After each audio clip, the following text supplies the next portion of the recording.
Hello everybody, it's me, it's Andy. Let me switch over to the screen. Hello Mikey, let me check your levels, because you got your old microphone, so you might be booming. Boom, bitch. Oh my god. How's it going? I'm good. It's fun to watch it on Audacity because it has this interesting cutoff. It's got this clear limitation, and it doesn't have great range. So if I move my head away from the mic from this position, I sound very cavey. Hello, hello, hello. The power of the old microphone. It's not a good thing. No. I've been meaning to replace my Snowball anyway, but because she's done good work, but she's also 10 years old. Are you saying it's time to put her out to the pasture and blast her in the face? What are you telling me? I just went to a different place with Snowball. Well, where did you go with Snowball? Somewhere else. Anyway. No, is you talking about cum? Oh my god. Oh my god. Oh, my laugh looks so weird in this. Oh dear. Well, hopefully it'll be okay. We're running with it, and hopefully yeah. Gotta. How's your egg day, Mikey? How's Happy Egg Day?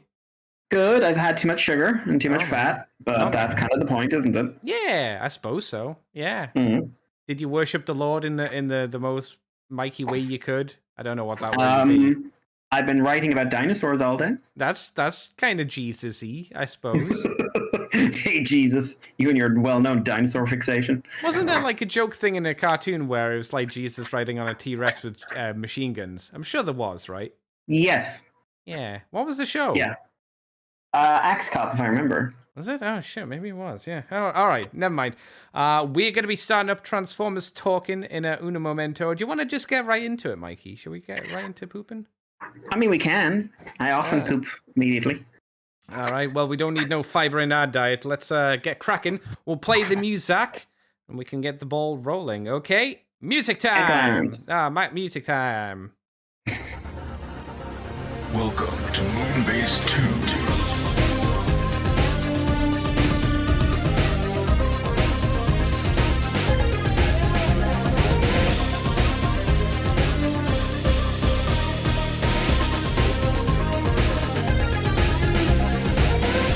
Hello, everybody, and welcome to the Moonbase 2 podcast. It's me, Andy, Decade Andy, and I'm joined by the man who's got more articulation than most Target Masters. It's Mikey G. Wolf V3. Hello, Mikey. Only most, though. Yes. Some of the more modern stuff does beat me out. Well, third party definitely beats you out. Oh, definitely. Yes. They've definitely got more articulation than I do. And they've also got a higher price on their head than I would imagine you do as well. I'm not sure. Certainly if they're Jurassic Park. Oh my god, yeah, you showed me some of those earlier. Maybe we should... Yeah, but when we talk about what we've done this week, Mikey, I'm going to troll your Twitter feed and find those images, and we're going to talk about them, because, I think people will need to see visually, and we can talk about prices. Go to Moonshine Animations, because that's who I saw, sure. Oh, of course it was them. Hang on. Are Moonshine Animations buying those things? Yes. Oh my god, that boy has a lot of money. Bought the Indominus. Oh my god, that boy has a lot of money. I mean, he's got a lot of money and a lot of testicular fortitude, as they used to say in WWE, for taking, not cheap figures and just hacking them apart to make custom VTubers and other random things. I couldn't do that. I'd be like, no. Especially with Figma. Figma 80 pounds these days. Yep. And he has been I was watching him long before the VTuber thing, and he used to chop up everything. Oh my god, it's crazy. He's turned one into anime girl Hitler, for fuck's sake. Yeah, I know. Talented. Which is talented, and in context is actually making a bad situation better. Because you can buy a Hitler action figure. Oh, cartoony Hitler action figure. That, you know what the worst part is? Kind of looks good. Well, there's Hitler action figures that aren't even comedic. They're just representations. They're not, are they hot toy? They're hot toy styles, right? Yeah. You can get one of Joseph Stalin as well. It's I don't know why you wanted action figures as those, but the one with him and he's got the little cat that's literally in the instructions called Kittler. And I'm just... and they did this whole line of really exaggerated what was the puppet show in the UK about politics? Spitting Image. Yeah, Spitting. They're kind of less like if splitting the image was like toned down like 2 dials. Yeah. You know Lyle Convoy Jr. Should he have been called Kittler in the US? I'm sorry, I can't think of Lyle Convoy without thinking of the line from the Beast Wars Second movie, which is I've seen Beast Wars Second, but I haven't seen it in so long I don't remember much of it. But I have. Beast Wars Second movie stuck with me because I watched it in the days of fan dubs. Oh yes. And there was a line in there which was what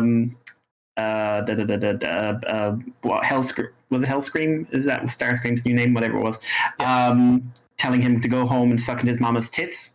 And I thought that was a clever line added by the fan dub. And then I saw the sub version, and many years later when I was used to watching anime subbed, and I'm just like, oh no, they did talk about Opie there. Huh. They did it right. They didn't change the dialogue. It's just fucking weird. Oh, Japan, you wonderful place. But we're here to talk about Transformers this week, as we usually tend to do. We're going to kick off with the usual tatty garbage, which we're used to. And hey, with Rise of the Beast coming up, we should have known that Hallmark was going to get its sticky, disgusting little fingers in and make another shitty kind of tree decoration without any Christmas theme to it. That's right. No. It's the Rise of the Beast Optimus Primal figure. Voiced by Ron Perlman himself. He is in monkey mode. He is jumping. His toes are horrific. It looks like a cat's. You know when a cat spreads its little paws? It's like that, but with weird thin banana feet. It's as dirty and unpainted as you would hope.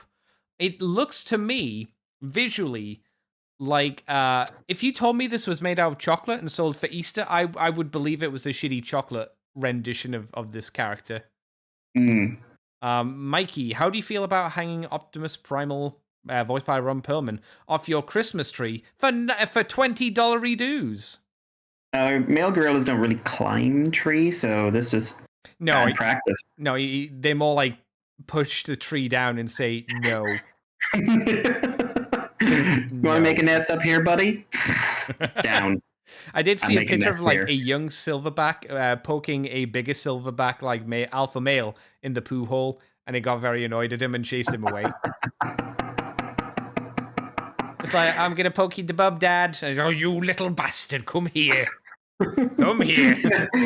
Just from a distance, you just see a small gorilla being hurled through the air and like over the treetops. Oh, wasn't there like a really weird video where like a silverback gorilla just picked up another gorilla and just like threw it? Yeah, they're super strong. Yeah, it's crazy. They're ludicrously strong. And like the difference between the thing with a silverback is that he's got a breaking point, but you have to get him there. Yeah. He's like his testicles aren't big to the point where he needs to show off. He's just like, meh. I could break you. I just don't want to. And then you eventually poke him in the bum, and he says like, "The line has been crossed." You little fuck. A chimp is like, "Ha ha ha! I'll kill you." Yeah. Who wins? Like, I would imagine between a chimp and gorilla, the gorilla wins, like a right? Fight. Wouldn't stand a chance. Chimp wouldn't stand a chance. But it's like a chimp would be way more vicious until the gorilla snapped. Yeah. And just ripped it in half because they can do that. They have done that to other living things. Oh my god! I think there's a record of like a leopard trying to kill a female, and she just turned around and ripped him in half. Oh my god! Jesus! And like the silverback didn't get involved. She was just like, nope. She did Revenge of the Fallen Ravage. She did what Bumblebee did. She fishboned him. Yeah. Oh my god. I like the idea that the male saw this going on and was like, nah, she's got this. I don't need to. You good, honey? Yeah, you're good. We don't need to get the big guns out. You've got this. When an elephant comes by, I'll sort it out. Don't worry. That's when the male has to stand. Yeah, this is it. He rises. Like Kong, in where he gets off his chair and he like looks at Godzilla. It's like, now it is my time to fight. Again, it's like, and Kong is like, okay, you crossed the line. What's Kong meant to be based off of? Out of interest, oh my god, that is a very complicated thing. technically he's based off a gorilla, but he's based off a gorilla as understood in the 1910s and 20s when very few people even knew these existed or ever seen one. And like the image, slightly conversationally, the image of a gorilla was this bipedal dark skinned thing that ran off with your women. Oh, okay, yeah. That was bigger and stronger than you, which may have more to do with fears about Native Africans running off with your women, which didn't really happen either. It was actually more the other way around. But yeah, like most people in the West had never even seen a gorilla. So it was basically like, what? I don't know. It looks a bit like a person, but tall and hairy and with a big like chimp face. Is that for like? Do you mean for like modern Kong design, or do you mean for like the original King Kong? Original, and like apart from Peter Jackson, all modern Kongs are based off of the original. Okay. That's what, he was supposed to be a gorilla, but it's ended up making him kind of his own unique thing. Because it's like with the original King Kong movie, it's like he's claymation, You look at those dinosaurs as well from back in the day.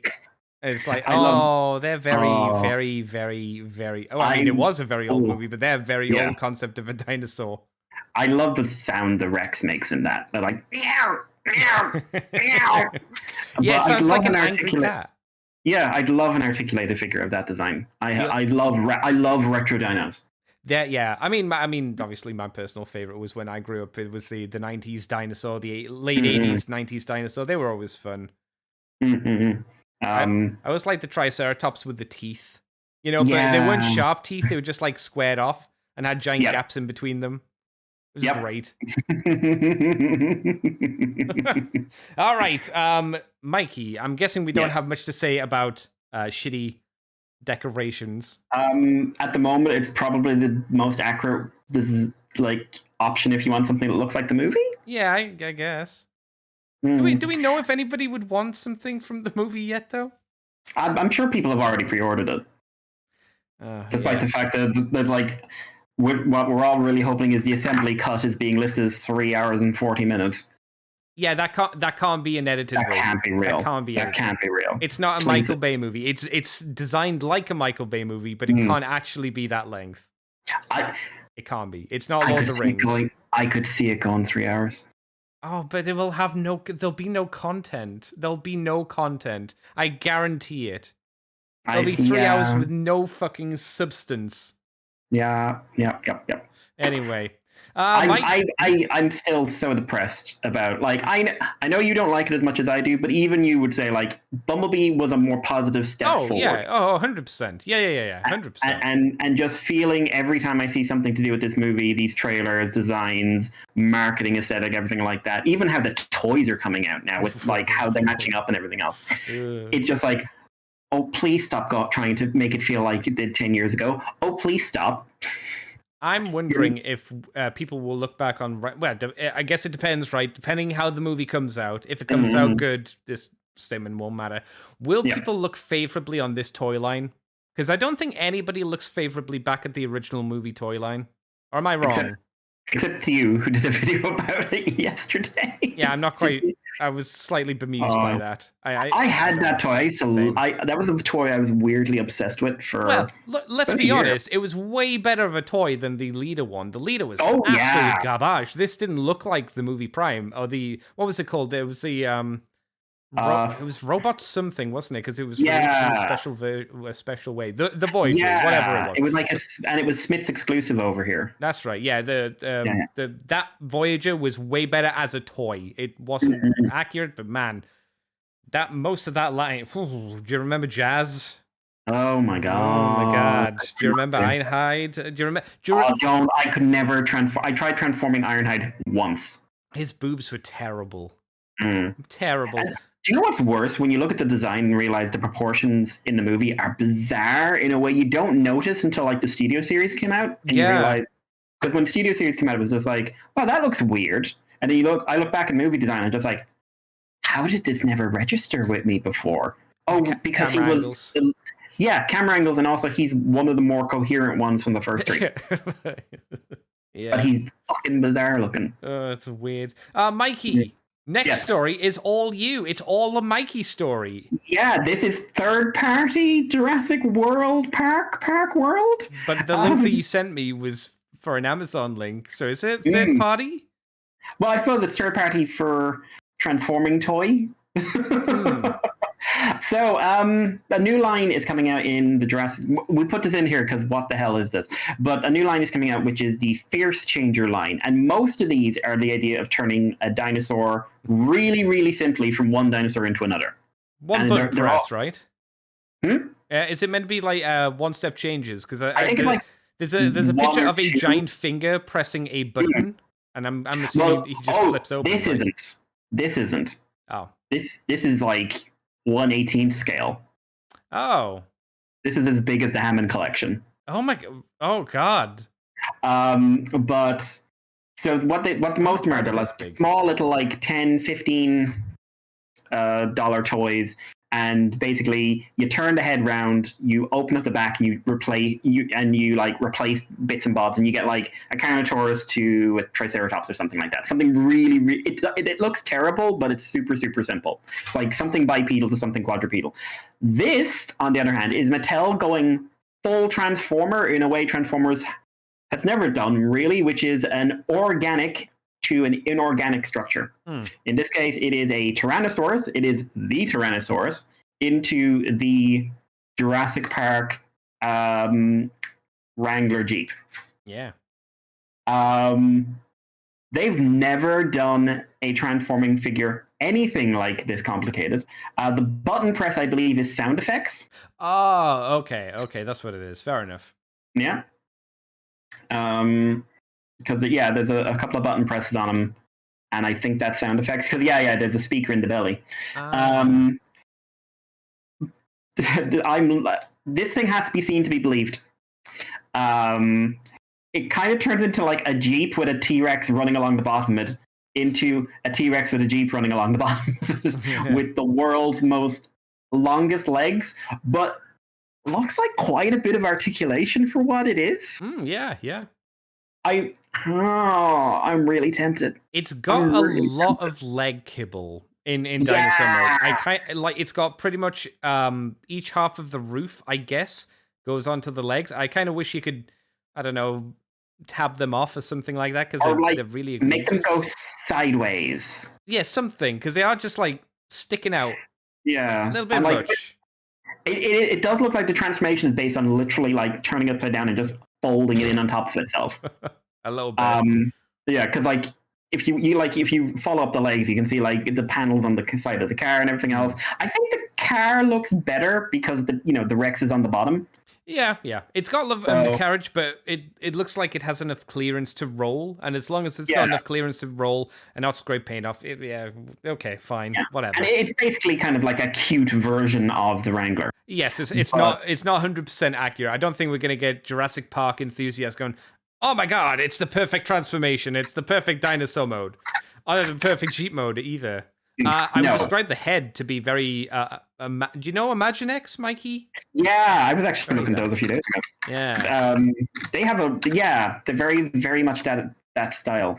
But it's Jeep 18, which, if I remember right, is that the one... Yeah, that's the one that picked up Alan and took him to... It's the one then they're riding in when they see the Brachiosaurus. Oh, okay. So, yes, it's also the one the Indominus like smashes in Jurassic World.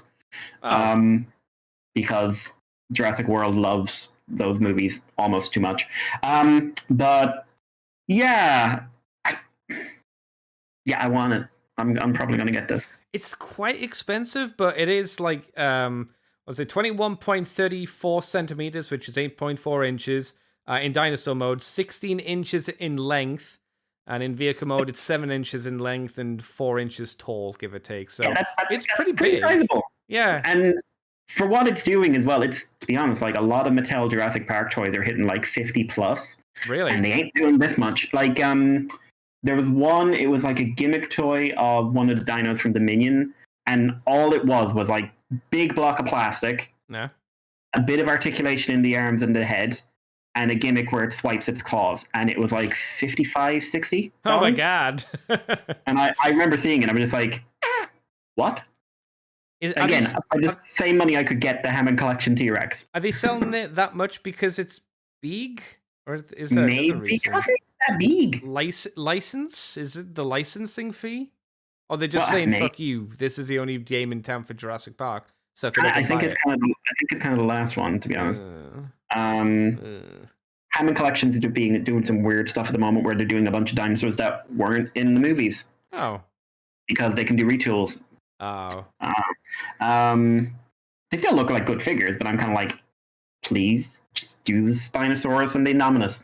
So they're doing a Hasbro, it sounds like. Yeah, although they are doing the Brachiosaurus, which that thing's going to be huge. Oh yeah.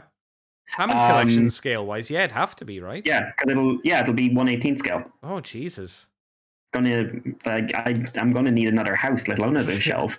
But yeah, this is bizarre, but yeah, like the Jurassic Park community is really angry because the T-Rex doesn't look nice, and the Transformers community is really critical because they're like, this doesn't look like it's a transformation done by professional Transformer engineers, and I'm like, it's not. No. It's really, really, really, really not. No. But it's weird. Like, if we just look at it as like kids' toy, I think I'd be. I think even as a kid, I'd be annoyed by the kibble on the legs. But it's just like a concept. I think I'd be fairly happy with it. I mean, I'd like him to be like an extreme dinosaur, like from the show Extreme Dinosaurs. But yeah, this would be fun for a kid. That would be fun, like a dinosaur that transforms into a mutant dinosaur. Yeah. Yeah, because do you remember for Turtles back in the day, they had like baby turtles that turned into the Teenage Mutant Ninja Turtles, so Shredder turning into the drill mode, etc. Yeah, I had Michelangelo from that. I had Donatello, and I think I had Tokar and Razor. Oh, wow. Yeah. That is going old school. Yeah, that was back in the day.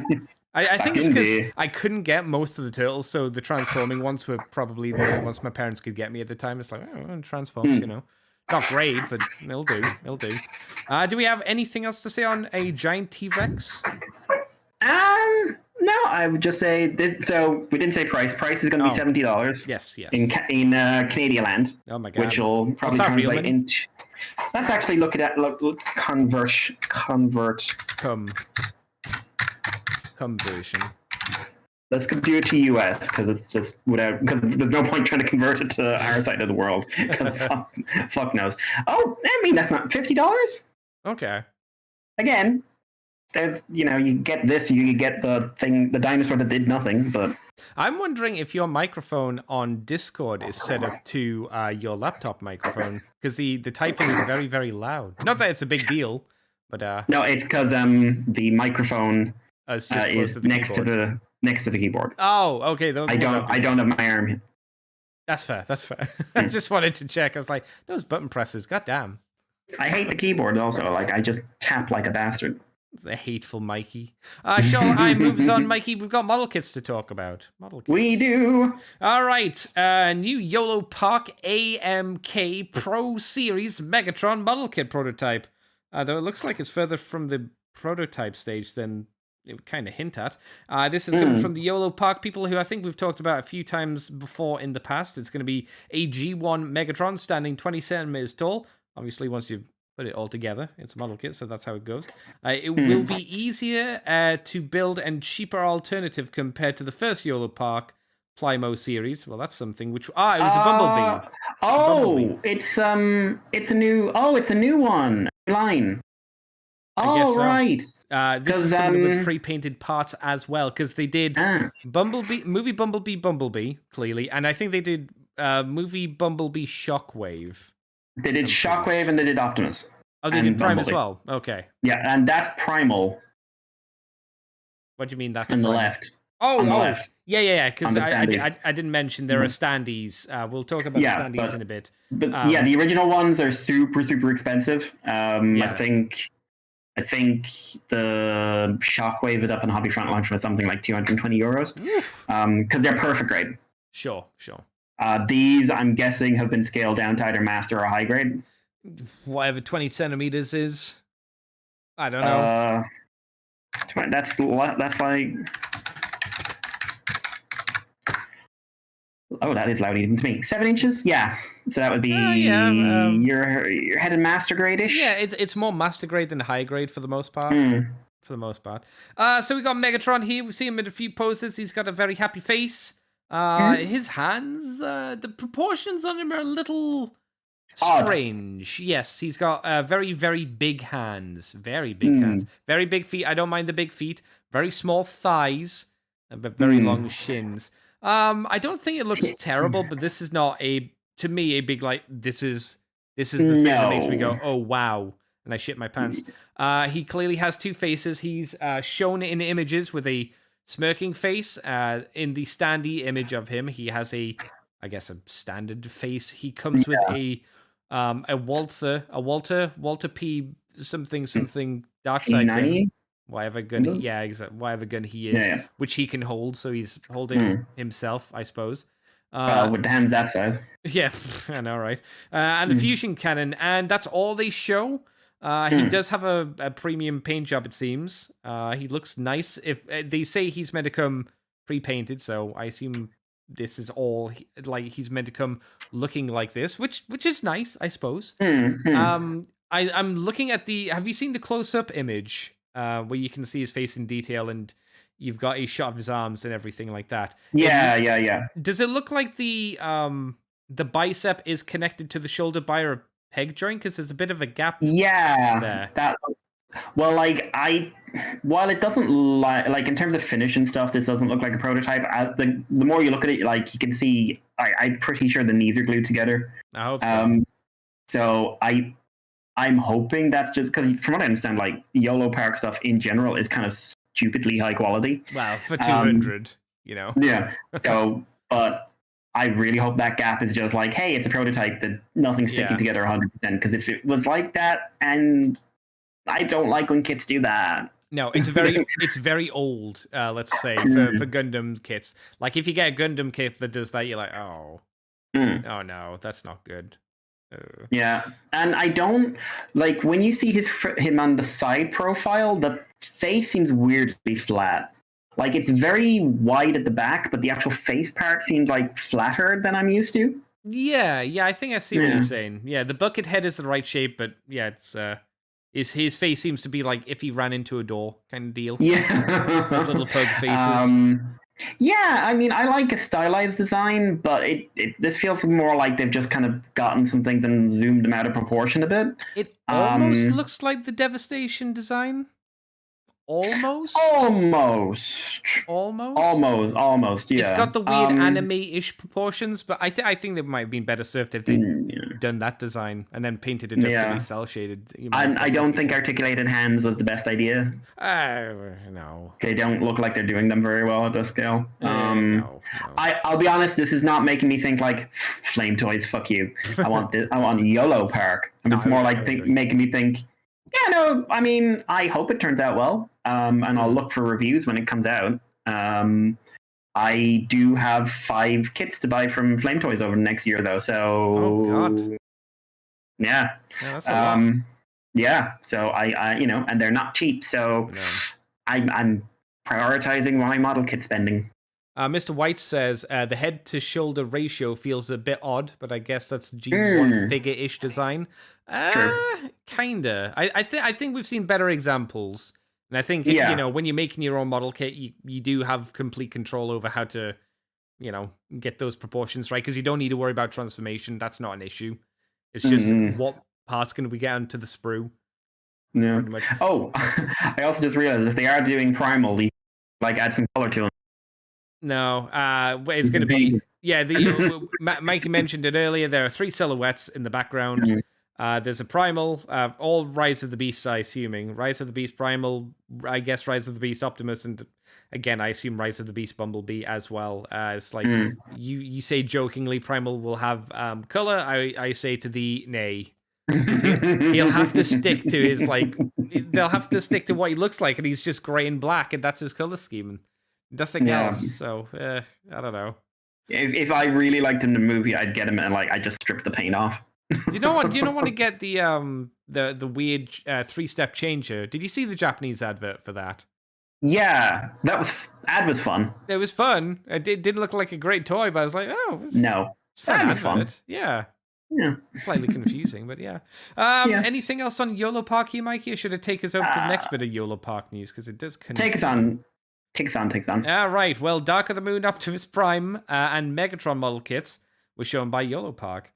We've got the PMK series Transformers the movie 1-3 30cm Optimus Prime kit. Maybe that's what one of the silhouettes was. And DMK series Dark of the Moon Megatron 35cm kit. So they're doing 2 more kits. Slightly bigger scale. 35 centimeters is pretty chunky. Like the Megatron next to the Prime. That Megatron's is big. Yeah, I don't remember them. They weren't in, for one thing, they were on screen together for like 2 seconds. But I don't remember Megatron being that much bigger than Prime. I mean, this is movie 1 Prime and Dark of the Moon Megatron, but I know what you mean. I don't think movie 1 Prime grew, and they were they just changed some details, really, like on the abs and stuff like that. Yeah, but his is actually one of the more conservative designs.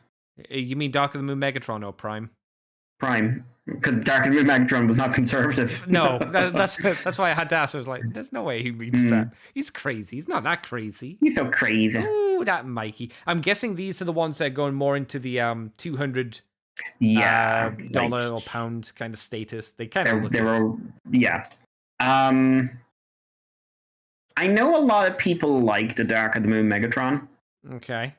Of the 3 pre-soft reboot Megatrons, and which the actual soft reboot, which was Age of Extinction, by the way, but I would say I prefer Revenge of the Fallen as a design. I can't actually think what the difference is, to be honest, but I'll take you for it. One was the flying tank with the big shoulder, and he was really asymmetrical. I just mean in robot mode. In my mind, the robot modes look so identical, I find them hard to tell them apart. If you had them standing next to each other, I'd be like, oh yeah, they're different. But just like trying to recall in my brain sack, I'm just like, I don't know. I know I really don't like the 2007 design because it's that's a mess. It's like we didn't design an alt mode. Why? Because we didn't. He's like a paper airplane kind of design. Yeah. That's what he turns into. Don't worry about it. But that robot turns into that plane. Yeah, that's what happens. Well, yeah. Did you not see the part where he jumped up and span round and turned into the thing? To be fair, Andy, there was a lot of. Did you see the part where they jump up and spun round? Starscream's coming in. I remember distinctly. Starscream coming in behind the jets, doing an unnecessary roll in the air for no reason. Yeah, then he landed on the planes, bonked them, and then jumped and turned back into a plane again. Yeah. Yeah, and then people spent years trying to convince each other that Starscream was one of the jets that was shooting Megatron. That's why Megatron went down. That's right. Yeah. God. Oh, you innocent children. Oh, it's such a weird time. It still is. Yep. It still is. What do you think of the model kits? Do you like them? I think they're good for what they are. Yeah, no, they're very detailed. They look like a nightmare to build. Yeah, they do. They are incredibly bitty. Maybe some of these are a bit more solid pieces, but at that scale, I'm expecting a lot of small parts. Oh, yeah. Maybe a little bit, probably also a bit of electronics. Have they done electronics? I think so, because they've done Iron Man, and I think the Iron Mans all have like glowing repulsor bits and bobs. Is that not easy to do because Iron Man's less bitty? He's just like a man in a robot suit with some gaps for articulation, but he's not like Bay Transformers, which are just like it's just like people with a magnet just threw a magnet into like a box of pins. I'm kind of assuming it's going to be something simple like eyes. Maybe, yeah, I could see that, yeah. But I'm not excited by these. No, because they're not designs I'm particularly interested in. But I do know people are really into this Megatron, so I think some people will be really into that. Well, YOLO Park's a Chinese company, isn't it? So I guess these are primarily designed for the Chinese market, and I think that base really into it. And they're big into this era. Yeah. I don't know why, but they like it. I only know about Jobby saying that we must contain the China virus Jesus in his Christ. Optimus Prime voice, which always makes me smile. That's all I know of that. Jesus. Mikey, what's next up? What are we talking about now? Repaints. Oh my God. In Japanese news, we have pre-order for Legacy Studio Series and Beast Wars again. That's what they're calling it. Oh. Most of these are pretty damn unaltered. They're things like Nemesis, Crosscut, the Twincast, the Bike Junkion, whose name I can't remember. Showing a few Bikeman, Crash Bar, Axel, something. But the main kind of thing here is a 2-pack. So we already saw they were doing a Megatron Optimus 2-pack, and now they're doing a 2-pack of Rhinox and Scorponok. Both have been repainted. In Rhinox's case, it's basically kind of taking his colors and making them more show accurate. Much deeper green, brighter browns. It's still a pretty flawed toy, but I think the robot mode looks a lot better. And in Scorponok's case, it's just kind of like taking his colors and darkening them here and there and adding a differentiated color on the Scorpion head. And then his robot mode, again, is pretty show accurate. I was actually fiddling with the Sandstorm version of that a couple of days ago, and it is a bizarre toy. I don't hear any good things about that mold, to be honest. My niece enjoyed it. That's okay. So she's gone away with my Cryo Scourge from Cybertron, and now she's telling her mother she wants to collect Transformers. Oh, and her mother's looking at me with daggers, and I'm just laughing. But sure, anime. You need to get her into anime. Oh my God! Show Dragon Ball Z when the time is right. Oh God! Start the time right for that. Start her on the Namek saga. do what I did. Watch Neon Genesis when she turns 11. Oh no! Yeah, and then get confused by it for many years until you watch it again and go like, "Wow, I hate this." You do realize you have to disown her if she says, "I like Neon Genesis Evangelion. It's really." Oh no! Out the window! Out the window she goes. Out the window. She's small, and I can definitely wing her. Just like a silverback gorilla. Exactly. I think the robot modes look better. Yes. I don't like how the color breakup works on Scorponok's Scorpion mode. It's weird. It doesn't feel like that's not what it looked like in the show. Yeah. No, it's not. I don't know why this was done. It's more accurate, I think. Yeah, it's more accurate with the regular release. Yeah. I mean, the face isn't, obviously, because the Scorpion design is completely different. But the Rhinox, like, I like the painted cartoony eyes, but apart from that, like, the Rhino mode is as dull as it was in the other one. It's just, like, a different color. I would be a lot more interested in Megatron and Primal than I would be in this one. What about you? Yeah, same. There seems to be a lot more effort put into those two. Like, for the instance, Megatron had his... alternate head used, and there was a lot more pop put into his paint job. Primal, not so much, but these are not the days of where Takara would fix things. Like, if Takara did Scorponok with a more cartoon-accurate face, that could be interesting. Nice. That could be interesting.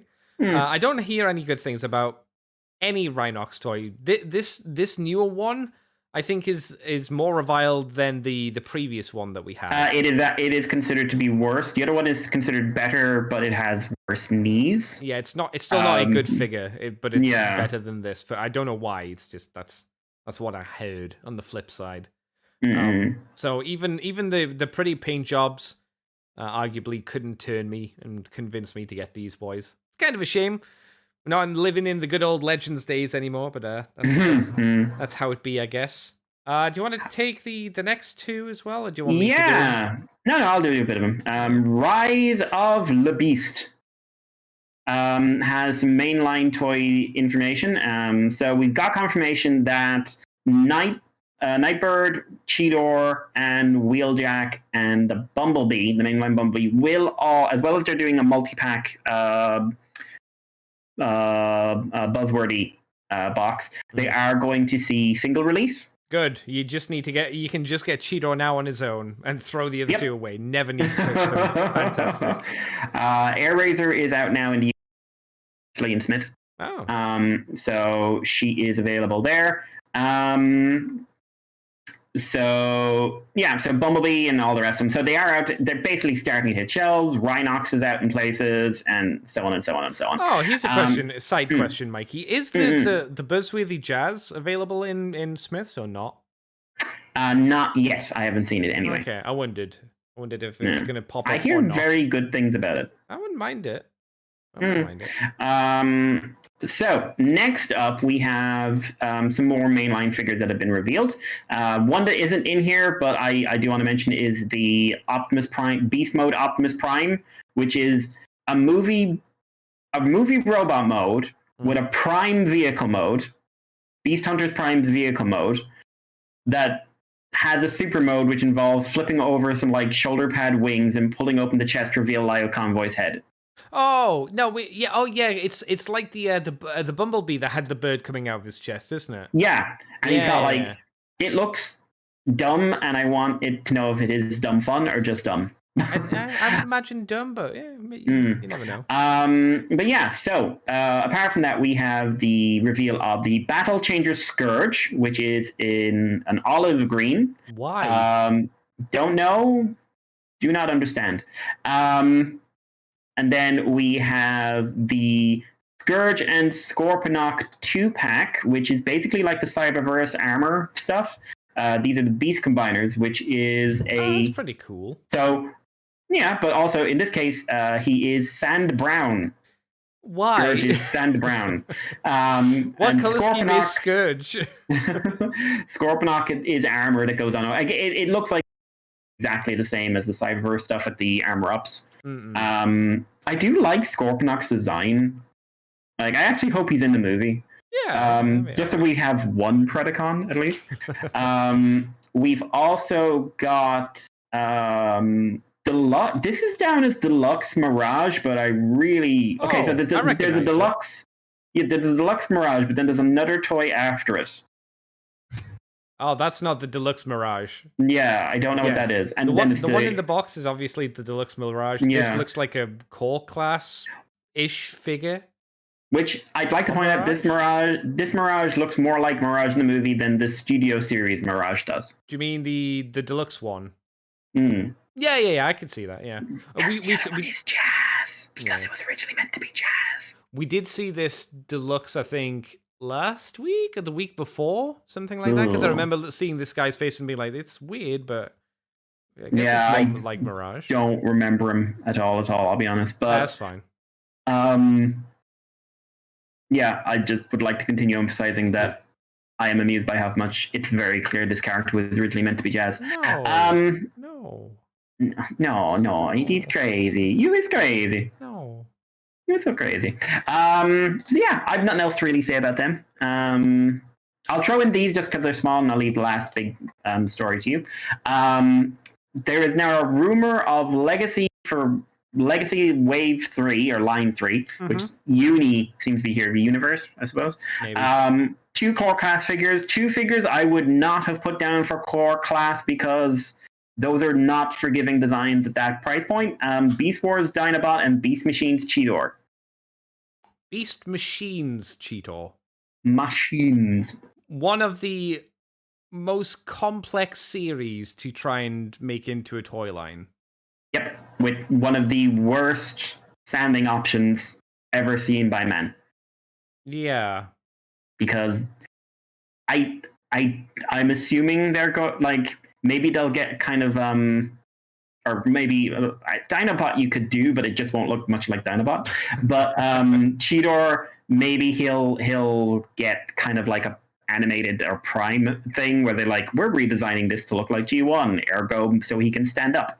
Yeah. Maybe it'll be based off of what was it? The giant horrible Cheetor. Evangelis's child. Yeah.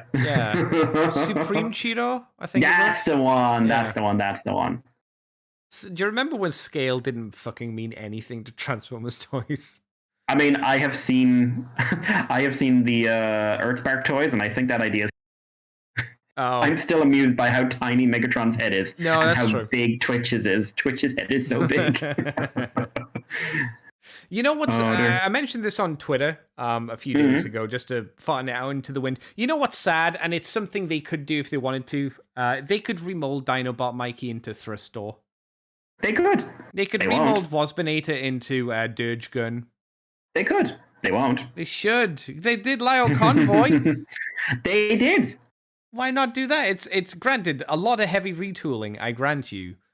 But you could get money back because you already done the transformation, and most it's like they don't need huge retooling. If I remember, Dirge Gun doesn't need like most of it still just Waspinator. It's just like random bits here and there that aren't. Yeah. Come on. Then you could do Cyber Shark, which could then be done into two other ones: Hellscream and the shark with the long nose with the sword blade on the end. The Neo thing, whatever he's called, you could do that. Oh, Sawtooth, I think his name was. Is that what it's called? Yeah, you could do that. And who's the other one? Oh, Wolfgang and Max B. Now, people be like, if you showed me tomorrow, Andy, they're doing a Wolfgang figure, and I hadn't had the store in my head, I'd be like, what the fuck are they doing Wolfgang? Who the fuck gives a shit about Wolfgang? He was a terrible toy. Then I go, ooh, Max Speedo. And K9 to a much, much lesser extent. The goodest boy. Yeah. They should do, because Beast Wars. Where's Galvatron, Mikey? I mean, where's Galvatron? I ask that every single fucking day. I need my Beast Wars second Galvatron. That is such a good design. Why aren't you doing it? It's a good design. We've got Lyo Convoy. Do Galvatron. Do one without the risk of gold plastic toes and drill. Yeah. Well, I mentioned this because we got announcements, Mikey, this week of new toys. Big old boy new toys. What was it? Called? Fans Tuesday? Fans First Tuesday or whatever it was. Fans First Tuesday. No, shouldn't it be Fans First Friday for the alliteration's sake? Transformers Tuesday. No, so April live stream is just what on my list here. The April live stream. So we got some toys, two that we knew about, and the rest we didn't. So we got Scar and what was it, Swoop? Yep. Yeah, and they still look shit, in my opinion. I know you were a bit more forgiving of Scar and Swoop than I was, but I still think these figures look terrible. I mean, I'm not like I said, I'll probably pick up the Dino King, but that's more for loyalty to Dino King. Assuming it happens, I might just not do it. Assuming it happens, but... So I would say not the important stuff. One of the next not important stuff, and also, haha, you overpaid for your figures, but not really. This is kind of bad for you guys. Earthrise. Yes, Earthrise Dirge is coming. He's no longer an exclusive to Amazon. In a 2-pack with Thrust. That's right. Yeah. No. Yes? Ramjet was solo. Right. But also an exclusive. Oh my god. Yeah, what a stupid fucking idea.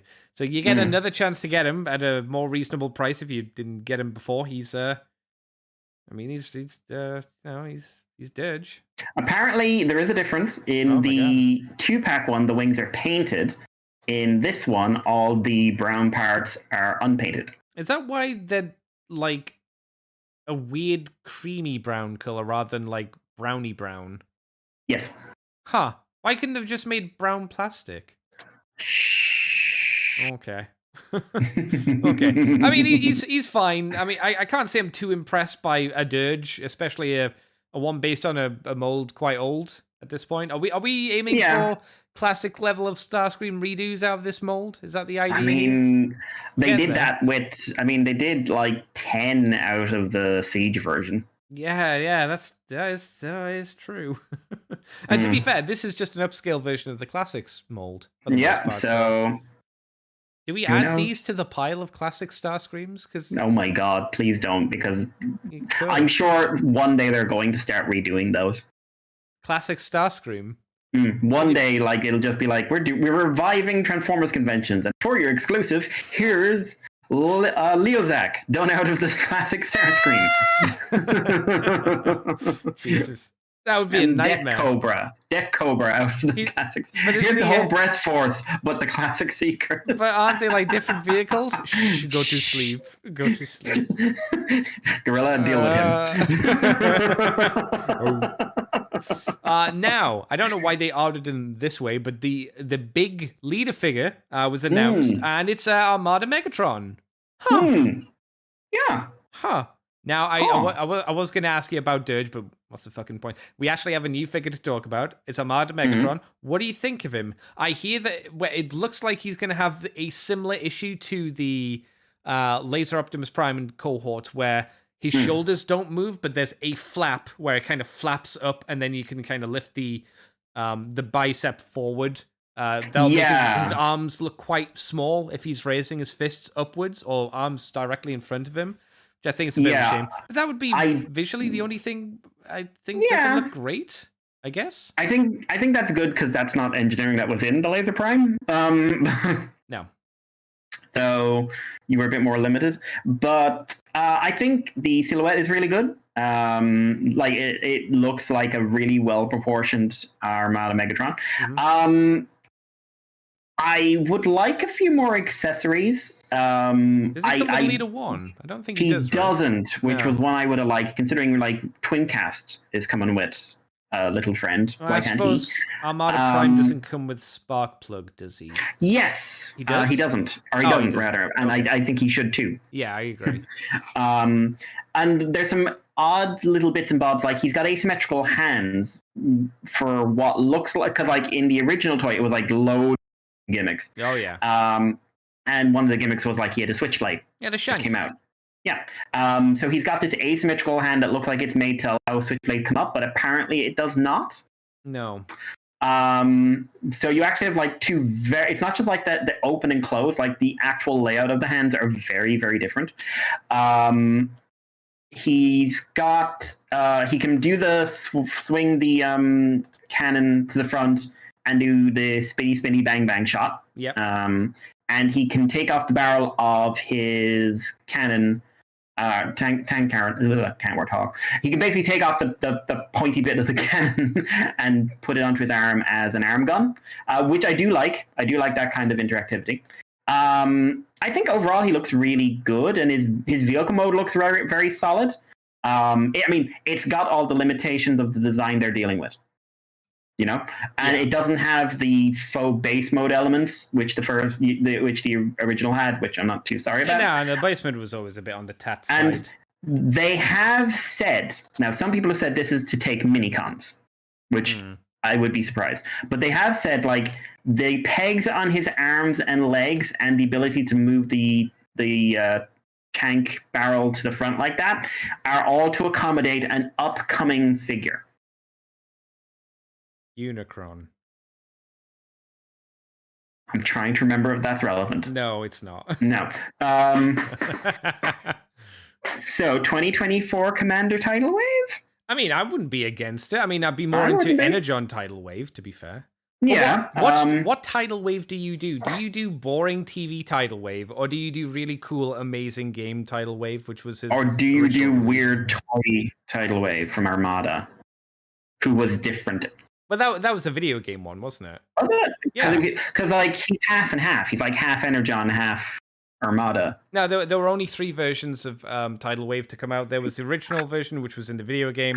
There was the Japanese exclusive Armada one, and then there was the Energon one, as far as I remember, because I had all 3. I'll double check. Like I would go with this design. I would go with the original. Yes, I would go just because it would work better with the color scheme. Yeah. Personal choice, though, the Energon one looks the best on its own. Yeah, I would also go with like Whale Tidal Wave as well. I would go. Yeah, I would go game. I would go game. Yeah, I wouldn't go Energon. I would go game. Oh, you mean just combining them, right? Or do you just mean if you were going to have one for the color scheme? For the color scheme, I would go like game / American toy. I wouldn't go TV / Japanese toy. To be fair, though, do you really want this Megatron? No, I want the repaint. Yeah, I was going to say, do you not want Galvatron? Yeah, because I love that Galvatron color scheme. It's very good. I love Super Megatron. Super Megatron looks really, really cool. And I also kind of want the Commander Optimus repainted as well, but I ain't getting that, and I know I'm not getting that. So why do you not think you're getting that? Because, oh God, apart from Shattered Glass Selects, have they ever redone a Commander? I don't think they've been as justified as doing it as this. Like, there's on screen, like if you want the quote unquote full cast of the Armada TV show, he is part of it. He is the he's the upgraded. Yeah, he's the one that has the last fight at the end. Yeah, he had the best scene in the fucking show. Yeah. So they would be more justified in doing it, but I can see why you say but they've never done it before. Yeah, but they have, apart from Shattered Glass, like you say. Yeah, so we've had a select, and there's a rumor that Motormaster is going to be redone if they'd keep on releasing these G2 Stunticon limbs. That wouldn't be a surprise. I mean, no. It'd be weird if they didn't. We're going to do the G2 Stunticons, but not Motormasters. Is it controversial to say I don't really like the G2 Stunticons for the most part? Bar a couple of them. I think some of them look really good, but I think Menasor, the colors clash. Well, I mean, it's the 90s. It's meant True. To. I know what you mean. Like Menasor, Motormaster himself, I think Motormaster is the weakest of their repaints because it's purple and baby blue, and I don't think that works desperately well. I think Drag Strip's good. I think Dead End's good because Dead End's red. I can't. No, Breakdown's not great. Breakdown's that weird teal and purple. Yeah, it's okay. It's not the best, but it's okay. And then Wild Rider? Is it Wild Rider who's the yellow one? It must be. Well, I'm okay with Wild Rider being bright yellow. So I like 3/5 of the team. They're not the G2 stunt. They're not the G2 Combaticons, which are all just ringers. Yeah. But Megatron. Armada Megatron looks pretty solid. XL Head says Commander Tidal Wave. Do you think he would be a commander, or do you think they do Tidal Wave as a leader? I think they'd do him as a leader. I think they'd have to do him as commander because that engineering is going to be a bit nuts. I think if he's, I can see what you're saying because you've got to make him into 3 separate items that also combine. I'm just thinking about weight and size. Because I think they want to make. I don't think he'll be tall. I think he'll be maybe a little bit taller than Megatron, but I think he'll fall into that nebulous. It's more about the engineering these days than the size. You bastards! You're bastards. You could be right, to be honest. I was just thinking if he's too big, he wouldn't work as combining parts onto Megatron because Megatron then topple over. The Megatron, I can't believe he was able to handle Tidal Wave back in the day. He had a load of shit on his arms and on his back, and he didn't fall over somehow. No knees. Yeah, no knees, and he had giant heel spurs as well. Yeah, he didn't even have hips. His legs couldn't go forward. They just went out to the side for transformation. That was it. It was a fun toy. I will say it was a very fun toy. Just it was Armada's full-on gimmick play. It was nothing but gimmick play. He wasn't Scavenger, thank Christ. Oof. Andy, people love him. No, bad people like him. I still have Treadbolt. I can't get rid of him. He's fucking shit. Fucking shitty Treadbolt. Right, so we got the Megatron, who isn't Galvatron, unfortunately, but one would think he will be in the future. You can get his cannon and put it on his hand for some reason as well. It's when he turns good and it turns it into a fire hose. Oh my god. Who else have we got? The Evo Fusion is still a thing. Have you seen the stupid meme videos about Evo Fusion? A few, but they amuse me with how stupid they are because it's I hate Evo Fusion. It's a stupid pretend gimmick. Yeah. Dirge doesn't have any. No, I wish they made his null raised Evo Fusion. I wish they had. Beachcomber, who I was positive when I saw this image. I was positive he was a core class figure. So was I. I think most people were. Everybody looked at this figure and went, core class? And they went, pin joints though. What? Yep. What? But he looks so small. I am really concerned about this size because I suspect he'll be about as tall as Bumblebee, and Bumblebee came with more shit. What do you mean? This guy comes with a bird from that one time that a bird sat on his shoulder. He comes with a random parakeet that you can put in the effect part, which means you can technically put that parakeet anywhere. That parakeet can be sitting there off of someone's boob. sideways, staring them up into the face. Oh, could you put it onto Unicron and have that be the ultimate evil? Yes! Oh my god, you made me kind of now. Yeah, Unicron wasn't bad. It was the parrot. It was the parakeet all along. Oh my god. Oh my god. No, I want this now. Shit. Destroy the universe. Unicron. Why? You know what my brain's like with this kind of stuff. You know what I get like. Well, you know me. I think of fucking stupid shit, and that's pretty dumb. Evil parrot. It's Polly from G.I. Joe. It could be. It's Iago. Iago. Yeah. Oh my god. Can you imagine if in the middle of Unicron's big scene, he opens his mouth to speak. Just Gilbert Godfrey. To be fair, I would have been okay if Primacron was voiced by Gilbert Godfrey. I would be okay if a lot of people were voiced by Gilbert Godfrey. I can't disagree. He was a great and talented man, and he is a loss. To be fair, if you wanted to repaint this thing, it's not going to be hard. It's tiny. It's just fucking green. Yep. What are you going to do? Just paint it fucking red? You could probably even paint the little yellow tips on the wings and whatnot, and put more effort in. So. Give it Unicron colors. Give it orange and like that pale. No, I want this now. I want Unicron to be driven by a large parakeet. I did. Like, from this perspective of Unicron, it's this tiny little parakeet, and from everyone else, it's like this gigantic monster bird, like that thing from BioShock. And do you know what you could do if you wanted to also be dumb? Mm-hmm. What you could do is you could tie it into the Legends continuity, and that parrot became Deathsaurus. I don't know how. That's for Sakamoto to figure out. Sakamoto can figure that shit out. But there you go. We'll just send him notes. I got a retarded idea for you. How about a parrot from Earth somehow becomes Deathsaurus? It goes, ooh, I like it. I'll come back to you lads later. I'll give you the tips. So I did see a really cool redo of this guy of Beachcomber. I mean, into Ransack. Is that the Triggercon? Yeah, Ransack. I know Ransack. And I was like, oh, that works quite well. And then I saw other ones, which was the G2 version. It's like, I don't love G2 Beachcomber, but I'll be honest, I wasn't that excited for Beachcomber because it's Beachcomber. I saw like there was like multiple images of like G1 Beachcomber. There was the legend scale Beachcomber from the Generations line. Then there was the last Beachcomber we got, which was the bigger legend scale, not like the really small legend scale. And now we've got this one. And I'm not sure this is a big upgrade to that one, apart from height-wise, I suppose. What do you think of him? Do you like him? I think his robot mode looks better than I was expecting it to when you start paying attention to details like the sculpting of the face and the proportions of the shoulders and things like that. I think the vehicle mode looks like a Tonka toy.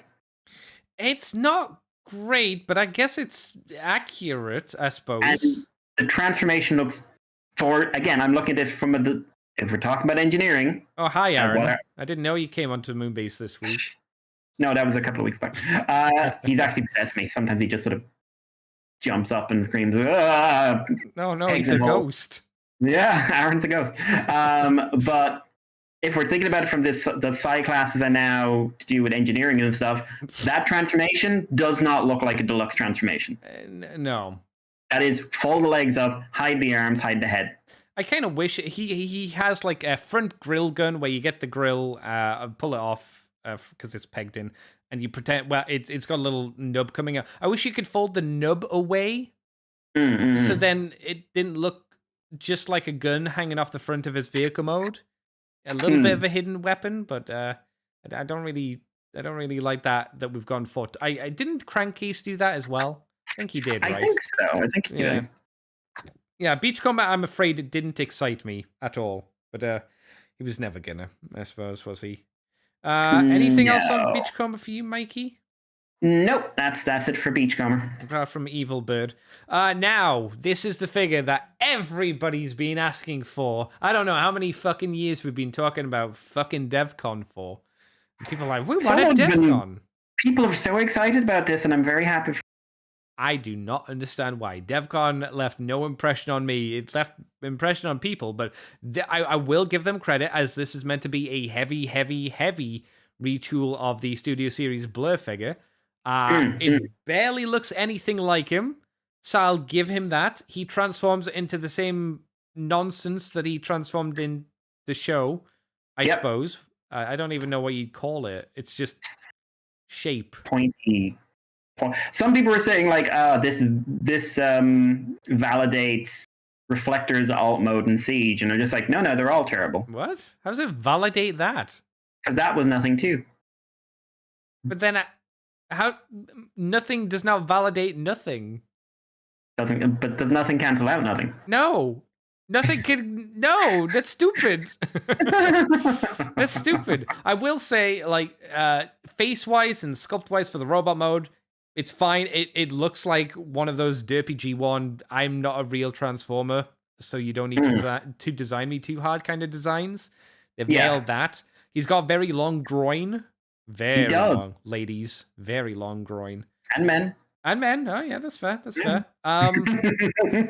Yeah, I guess if you want to do, like, Legacy, I'm not really sure what Legacy DevCon holds apart from being in one episode. He was about a gambling addiction, if I remember right. That's right. It was just the gambler, wasn't it? I heard that the developer wanted to get Slizaro in with this figure, but the budget didn't allow it. Don't tell me that, because that annoys me. Yeah, that will make me really way more judgmental. Like, this thing better meet the price point in terms of engineering. Well, I mean, it's just Blur, so I doubt it. Yeah. If there was a little Slizaro figure, Blur was pretty flawed actually in terms of engineering. If there was a little Slizaro figure, I would have been like, I'll give you £5 for the Slizaro. And I don't think anybody really cares about Slizaro, but I'd like him, and I'd like the stupid pig guy as well. I care about Slizaro. Yeah, but we're weird. I'm not sure we're directly representative of the fan base. I don't think there's like a big Slizaro fan base. I can hope. Oh, I was just looking at the TF Wiki page. The Gambler, was originally meant to be a Challenge of the GoBots episode. Huh. It was written for Challenge of the GoBots in an episode that would become Game World. I haven't seen enough GoBots to know what that is. No. But he disliked the interference and rewrites forced on him by story editors Jeff Segal and Kelly Ward, and just basically kind of transferred it over to Transformers. Huh. With limited changes. Interesting. I wonder what it would have looked like as a GoBot episode. I mean, obviously, story-wise, not much different, but... Yeah, but, like, I suppose, who would be in these roles? I don't know. To be fair, I don't know the GoBots well enough to be able to really pin characters to this, but... I like the idea, like, the editors over... Like, the people you're working with over there are just so repressive, you come over to Transformers and then just, like... Madness ensues. Mr. This White was the first GoBots crossover. I wouldn't. Kinda. I guess. Mr. White goes. DevCon turns into a momentum-infused brick. To be fair, anything can be a momentum-infused brick if you throw it hard enough. Hence the momentum part. I like the idea though. He doesn't fly. He is merely launched through. Yeah. Listen, if in that episode every time he transformed, they cut to him like wedging himself onto like just an old school catapult or a trebuchet or something. Yeah, Acme styled. You got Marvin the Martian in the background, and I've got it. He should have been in that King Arthur episode. Oh yeah. How is it that they didn't have this idea back? He was an ancient transformer who showed up on Earth in between the Ark crashing and the Autobots waking up. You know how they have like the scene where they're doing the whole I'm sitting rumbles on the back of Thruster Dirge, one of the Seekers, and it was Ramjet because he was ramming people. I remember that's that. Right. Yeah, to be fair, DevCon looks like the shape that you'd use as like a stupid horse thing to ram into Ramjet. Because like Mr. White said, just a brick versus plane. Even if he's called Ramjet, the brick wins. It's a brick. XL Hedge says, never have I ever wanted DevCon. You're a normal person then, XL Hedge. What can I tell you? Well done. Yeah, normal person. Mild judgment if you do want this. But, you know, there are people that seem happy the DevCon's coming. It's an inventive remake or retool. It's inventive. I'll give him that. I think we've seen enough of the Studio Series Blur, though, at this point. He's been used quite a few times. Yes. No more, please. Next up, we have a redo of the Junkion car dude. What's this lady called? Axel Grease. Axel Grease. I kind of like it, and I kind of don't. Color scheme wise, I don't like this because it looks like background color scheme. It looks like this character would be in the background of a comic from the Marvel era and would vanish. The new chest is nice, the new head's okay, and the car mode is pretty good as well. And we've also got new guns in the shins, which are pretty nice as well. I'm not sure about the idea of a Junkion Decepticon. I suppose they're a species. They're not necessarily good or bad. I guess, but it's weird that it wouldn't just be like a Junkion. You know? Well, that's another, like, I've never actually liked them having, but... No. Like, if we were talking about, Andy, I want you to redesign this, the original mold, right? I'd be like, okay, got the vehicle mode down. You want it to be a lady? Okay, we can do that. You want it to be a Decepticon-ish? I'd be like, let's not make her a Decepticon. Let's make her an outlier of the Junkions. And she's decided that she's watched a lot of TV, because she talks TV too, that she's watched a lot of 90s punk styled TV from MTV days, right? Yeah, and we go for the. Do you remember like Vivian from the Young Ones? You remember that classic 90s punk look or 80s or 70s punk with the big mohawk, and you've got all the spikes everywhere going into that kind of motif, and it's just obnoxious colors like green and or orange or stuff like that. So the main color scheme, black. Splats of paint splats or something like that. Maybe tattoo style like Cannonball with those kind of colors on her. That would be my design choice for her. Yeah. Old school punk. But this doesn't look bad. People are still thinking it might be Lockdown inspired because she has a gun with a hook on it. Her hand is not replaced by said hook. But if you look at the vehicle mode, it could be Lockdownian. And prominent engine that turns into weapons. It could happen. Yeah, I could see it. I could pretty easily, like, you don't even like, it's not like you need to remold anything about the head. No. As long as the colors are, because, like, she's got kind of, like, Lockdown's got that kind of proportions to his chest and stuff like that. Yeah, all you gotta do is make a gun that will cover the fist. I also complain about Lockdown being given Decepticon symbols. Yeah, I agree. Yeah, he shouldn't be a Decepticon. He's a mercenary. I mean, there was this whole big guff around the Netflix series where it was just, the mercenary symbol. Oh my god. You remember that? The mercenary insignia? The faction of the factionless. Yeah, and we've never done anything with it since. And we didn't really do anything with it when it came out. Cyberverse, like, had an episode about it. It was fun. 10 minutes. It was the movie, so it was actually 40. Oh, okay. It was really fun. I loved it. Yeah. Sound Blaster's a dick. And that's all you got? Nothing else? Triptychon's their boss. Oh. And he was amazing, and there's no toy of him. And I hate how many characters there are in Cyberverse who do not have toys who should have toys. I was going to say, how many guys in that show didn't get anything, you know? So many who need... Oh my god, I'm so mad about Astro Train. That design is fucking amazing. It's actually, yeah, I've seen it. It's pretty good. It's pretty good. Yeah, I might not like the show as well. Oh, he's a big boy. He's huge. Well, yeah, like they use the logic of he has to fit everybody inside of him. Yeah, he has to be big. Rather than G1 logic, which he just grows. Don't worry about it. Shut up. Mind. But, I didn't mind that. Excuse me. No. I like her overall. I think the colors are a bit... I'm somebody who likes G2. I think a bit overly gaudy, but not like... I don't think they're not gaudy. Like... It's not like they're a gaudy color scheme, but it could be if they were like louder. Louder colors would be what I'd want. We talked about this earlier. This is Breakdown. This is G2 Breakdown, basically. Yeah. It's just not... It's a darker color scheme, because it's the darker blue instead of baby blue. Yeah. Darker purple-ish compared to bright pink. It's that. It's the figure again. But I like the new remolded parts. Yeah, I like the design for the chest. I like the head. The head's got a kind of an IDW vibe to it. I think the head's a little bit similar to some of the Megatronia girls. Yeah, I'd agree with that. Yeah. Oh man, it's going to turn out she's going to be. Oh, one was it? Soundwave, the one with the Nightbird head. Oh, the blue one. Oh my god! No, I know the one you mean. Yeah. Yeah. Oh, I'm trying to think of like Flow. Was it Flow Spade? I think it might have been Flow Spade. I can't remember, to be honest. No, she wasn't. She wasn't the Nightbird one. She was one of the helicopters. Oh, she didn't have the Nightbird head. Okay. Yeah. Luna Club and Flow Spade. So it would have been Flow Spade. Yeah. Ah, there you go. Because then it's Trick Diamond, and then I don't remember what the last one is.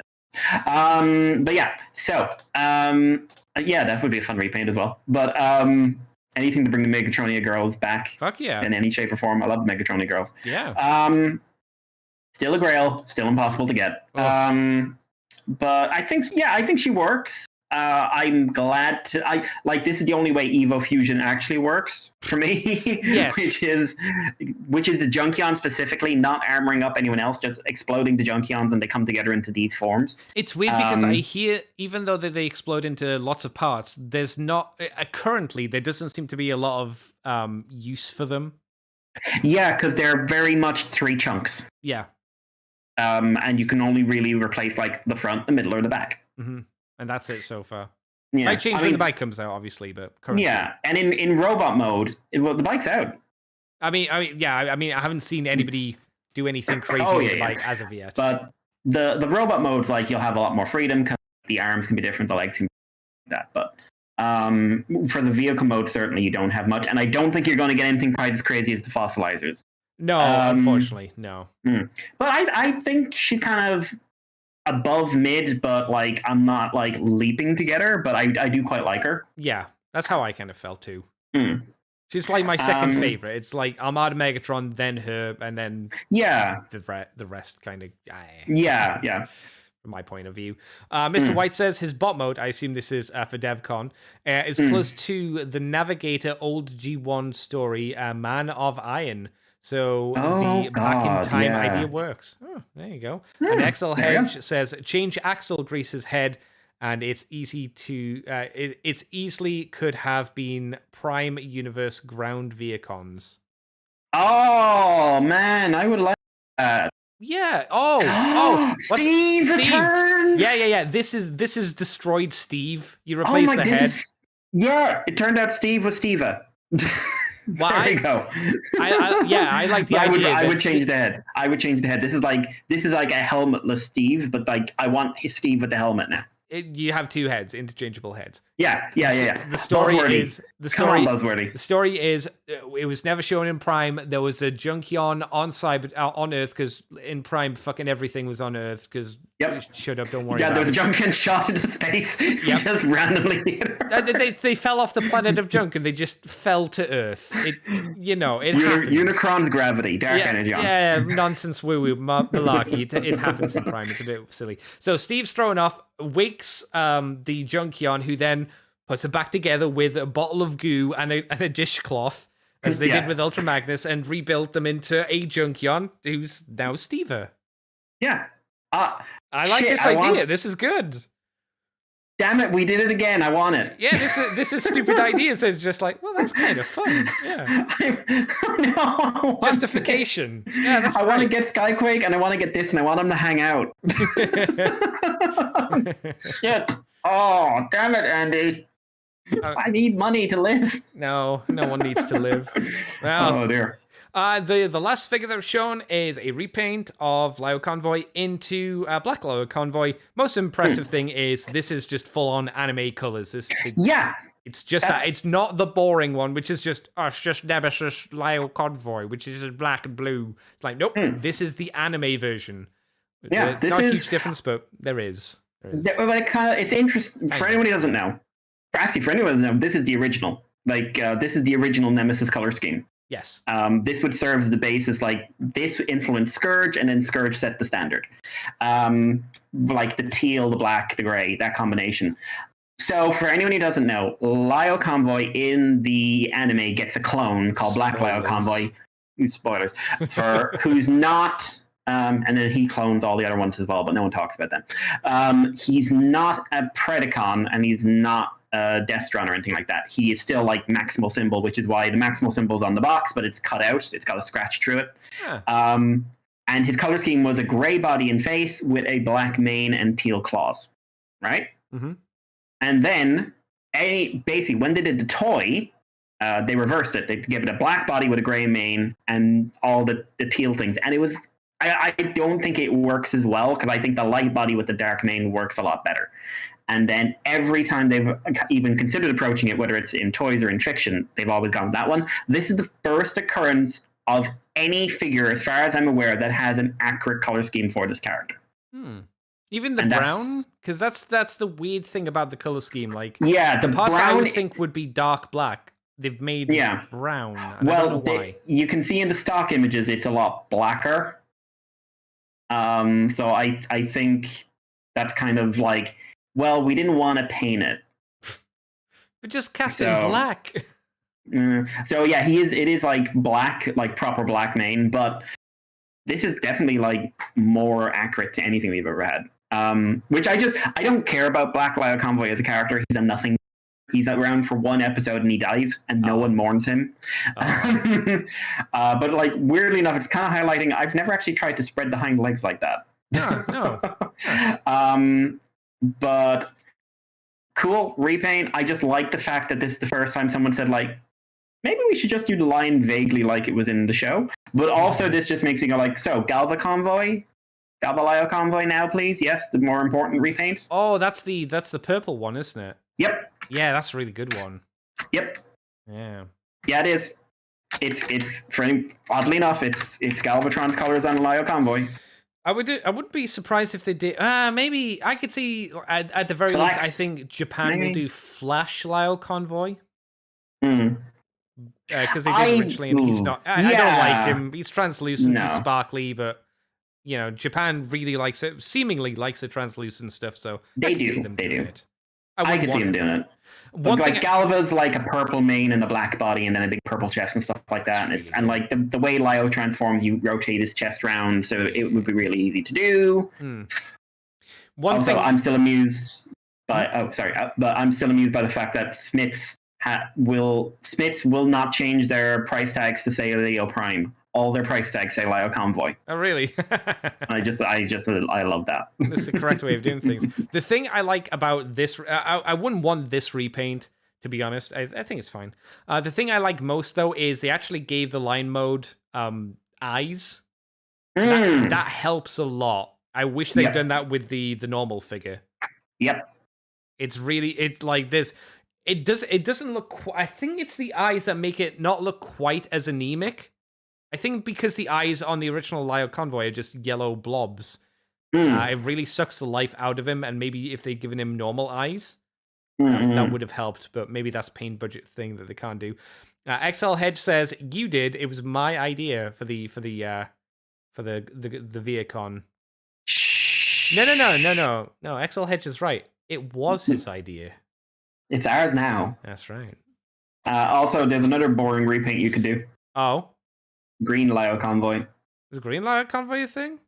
Oh, you did. Oh, Green Lio the Green Warrior is the technical name. It is Lio Jr. and Lio Convoy fused together with Angle Moi and Energy to become the Green Warrior, who is the big hero at the end of the show. And technically, they think Lio dies, but he goes off into space, and then it's like he's a ghost following around Big Convoy then in Beast Wars Neo, and then like he's green at the end of it for a bit. Is that Lucky Draw? It's not good. Figure? I don't know if it's Lucky Draw. I know there's original. So it was designed, but it was never released. No, well, there you go. I don't think it was ever going to be Lucky Draw. It's basically like swirly see-through, but basically it's like a green Flash Convoy. Yeah. So probably no. Okay. Does he come with the guns to the? Oh no, he comes with one new gun as well. Yeah. Oh, that's cool.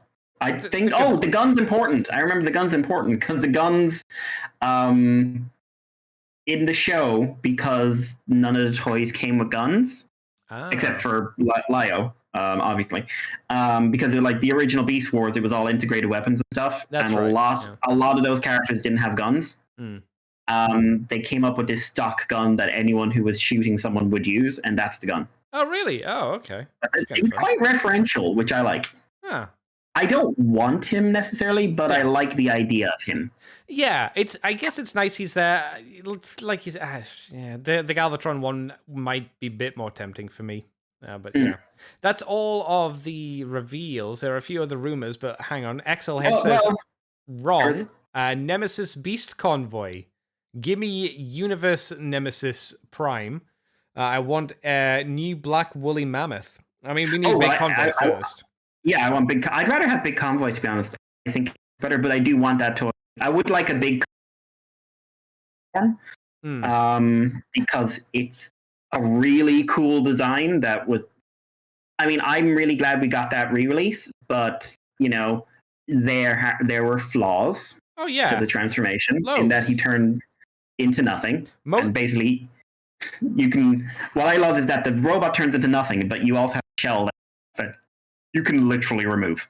Yeah, I mean, most of Beast Wars Neo are a lot of shell formers. Yeah.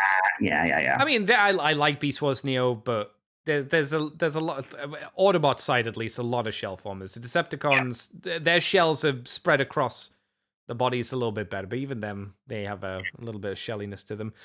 Give me the Nemesis Prime that became the Alternator and then became a god with Alternity.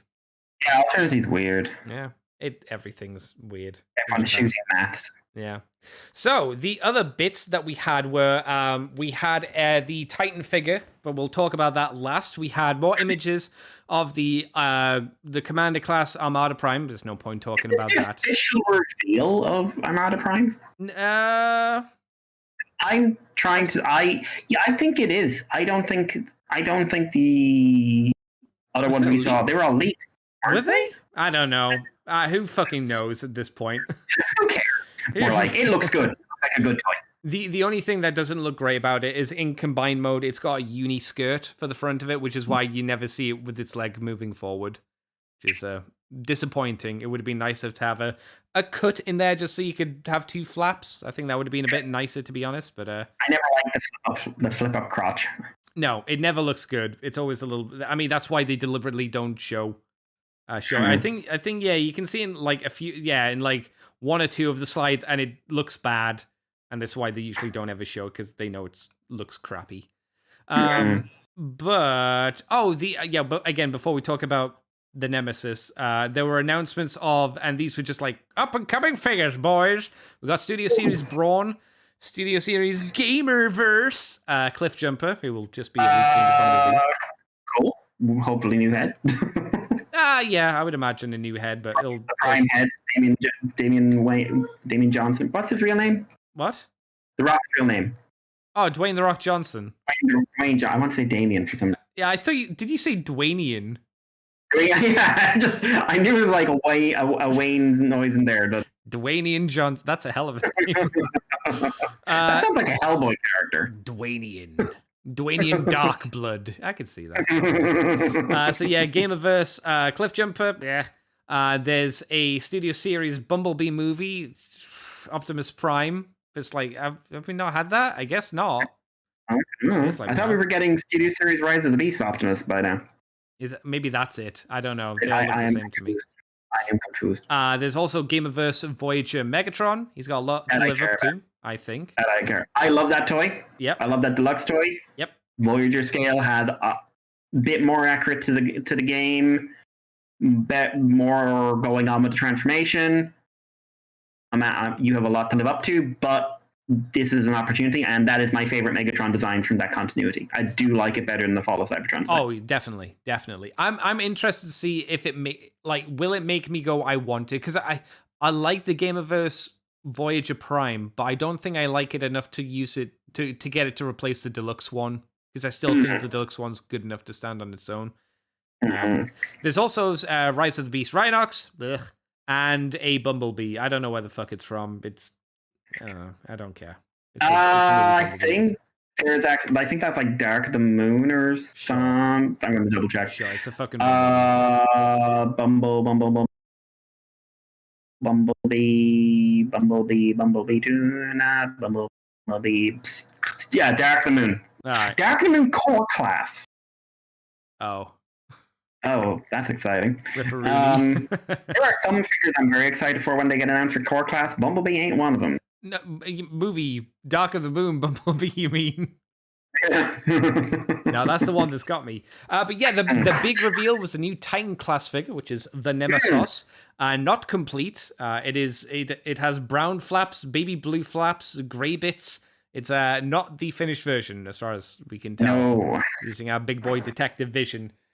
It comes with a lot less than the Ark, as the Ark came with extra robots and little tiny figures. This is just a figure on its own. We found out it's a lady. Which I don't think's really a big deal. It is a thing. Oh, this does come with a tiny Blitzwing and another Seeker. So it does have that. I think it's Thrust, and some people are saying it's like a reference to the original plan for the End of Beast War, is that Furman wanted Ramjet and Thrust to come out of the Nemesis. Oh, so they weren't with them for season 1. Yeah, but then it was like, yeah, but we can't because we'd have to make entirely new models. Yeah, fuck that. Yeah. So yeah, and apparently they've nicknamed her the last Decepticon since the Ark is based off the last Autobot. Whatever. I don't really care that they've made her a lady. It means nothing to the end. At the end of the day, it's just like, all right, sure. Cool. I can't object to have I like a lot of the female designs we've had, but this is one of those designs that's like they're making it fairly androgynous, so it's neither here nor there. Yeah, exactly. It doesn't matter. The turrets actually move on this one. That's a big plus from the previous Ark figure. And transformed. I think it's more visually interesting than the Ark. She can lie down because her wing flaps fold up. Yeah. Because of the weird shape of the Nemesis, you can split the fins apart, and like you say, you can land it, which is good. The back of the robot mode is not great because it is just a big chunk. It's one of the big fins just stuck to her back, which is kind of a shame. It has a battle mask mode, which is it's fine. She has a face, and then she doesn't have a face. Yeah, it looks like she goes blind a little bit, but yeah. I can't see. I don't know. I don't really like this too much, to be honest, which is good for me because I get to save like 200 or something. Because remember, this is going to be a lot more expensive than the Ark as well. Yeah, this is probably going to be $50 more, and she's coming with less, which is a big problem, and I don't care. That is a big problem. I mean, 50 is like, by today's standards, another leader figure. Yep. So it's a lot. Yeah, that is a large extra amount of money you're paying for a toy that is undeniably, no matter how you feel about her design or anything like that, she is undeniably coming with less. Yes. And I think that's maybe her engineering's fucking insane, but I do not think it's going to be. No, I think it looks like it's better than the Ark. There's not as many obvious and disgusting gaps as the Ark had, and that had quite a few. It's not bad, but she looks like an improvement. And original character design, I love. Sure. New character, using a different type of idea, I like. Titan, cool. Ark, Nemesis, cool. Last Decepticon, okay, that's adorable, but sure. But there's, apart from the money things, there's some design things are not really going for me. Is one of them the gun? Her tiny axe. Oh, that wickle axe. Where it's just a wing. That's terrible. Yeah, it looks like she has one of those little flags where she's waving. The gun is not great. No. Front on, I don't like her torso, the way it does that, because it's really long, but it does this like triangular thing and then runs directly color wise into the crotch, and then that means you basically have just like a wedge. But then from the sides, her arms have these really round, deep, semicircular parts. So there's no angle where I'm in love. No. And I would like to be, because again, this is like fairly cool. I always kind of regretted not getting the Ark. I know it wasn't amazing. Yeah, I like it. It was a gimmicky Cybertron feeling toy. I had a chance to play fun. It wasn't perfect, and I was never going to pay full price for it, but it came down for like a week to under 100 in my area, and I was kind of tempted, but I was like going, listen, try and get Motormaster. I didn't, unfortunately. I'm at TFN this year, so my big priority buy is Motormaster. That's fair, yeah. If I can get the others onto cons as well, fantastic, but he's my priority. But she's just lacking in some things, and like the legs are massive and tiny. Like, yeah. I don't know. It's like maybe it's one where we see her all in one color and everything else work a lot better, but I'm at the moment a little dubious. I could see that. I'm just not personally into it, and which is good. I get to save like what £250 or however much it is. There's that as well. You know, I'll never complain for not wanting something that's $250. I mean, I've recently seen the Metroplex up close in person, and it is the size of an actual child. Oh, the Cybertron one, you mean? The Galaxy Force one. Yeah. But again, I'm still looking at just like, for the money. Apart from big. What would you prefer? Would you prefer Megalo Convoy? I'm going to call him Megalo Convoy. Would you prefer Megalo Convoy, or would you prefer Skyquake, Megatron, and like maybe a few other figures as well? The second option. Yeah. Right. Like, I would rather like a box set of like, here's here's like Skyquake, Transmetal 2 Megatron. There, 3 liters, and here's the deluxe as well. Yep. Yeah, I think that's better value. Have fun. Here's Steve. Yay! Steve. With Steve ahead. With both heads. At that money, yeah, I want both heads. Who do you do though after this? Who's the Titan figure that you pull out after this? Yeah, we are milked it as far as I can tell. The most common rumor is that it's going to be a redo of Metroplex, G1 Metroplex. When you say a redo, do you mean like new mold? Oh, okay. I thought you meant reissue. I was gonna go, oh no. But okay, yeah. If they want to make a not poo version of Metroplex, they're more than welcome to. I wouldn't object. I wouldn't object. I mean, Metroplex is not a design I like, and the only Titan like I'd love to get Black's Ark, and I'd love to get Trypticon. Yeah, I missed my opportunity. We missed our opportunity with both of them when they were on sale. Yeah, just money was. I'm in a different place where I am now money-wise, and I'll be at a different place money-wise in a few months. Oh, yeah. Jobs and everything else. But it's one of those things, like, I really wish that they would come out. I'd just been lucky enough to have the cash at the time. Yeah, same. But, well, nothing's ever perfect. No, unfortunately. XL Hedge, I honestly think they mistransformed her battle mask. Given the Evo Fusion promo art had her head looking like Tarn / Decepticon symbol, I'm thinking the eyepieces isn't supposed to come down. It's supposed to come down, yeah. I think originally it was supposed to be a giant Tarn. In all honesty, so? I think the original concept for this thing wasn't that the Nemesis was her own character. I think the Nemesis was Tarn. Why? It was because that head in that design, it is a little different. But it is distinctly Tarn. It's not distinctly like Decepticon face, it's distinctly Tarn. Okay.